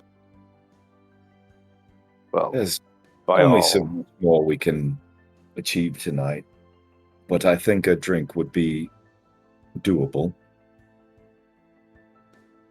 Oh yeah, I have a human dad, by the way. Throwing that out there. Yes, that had been established. You're throwing it up for Clay. He Yeah, has a human body. That's Yeah, I why know. he's small. Hey, He's not. well, yeah, no, I He's not a very collected big that guy. from what. Yeah. He's what? So you already knew? Well, I mean, you said it like 10 minutes ago. If I Well- was going to be surprised, it would have been then. right. Oh, you were listening to that? Oh, I thought you left. Yeah. I'm small. I'm not gone. You're hard to ignore, Thor. But yeah, Not my that- dad's human. He's a pretty great defensive strategist. He did it with a Goliath. Pretty cool. And he's old now. Right. So about the drinks, shall we? Yeah, if Yeah, it's on organized- Valorant tab, I don't have to pay for them, so you're on. I organized the cellar for you. Better be organized when we leave. We'll do our best to not make a mess. Insight. I think that is a appropriate way to end the session.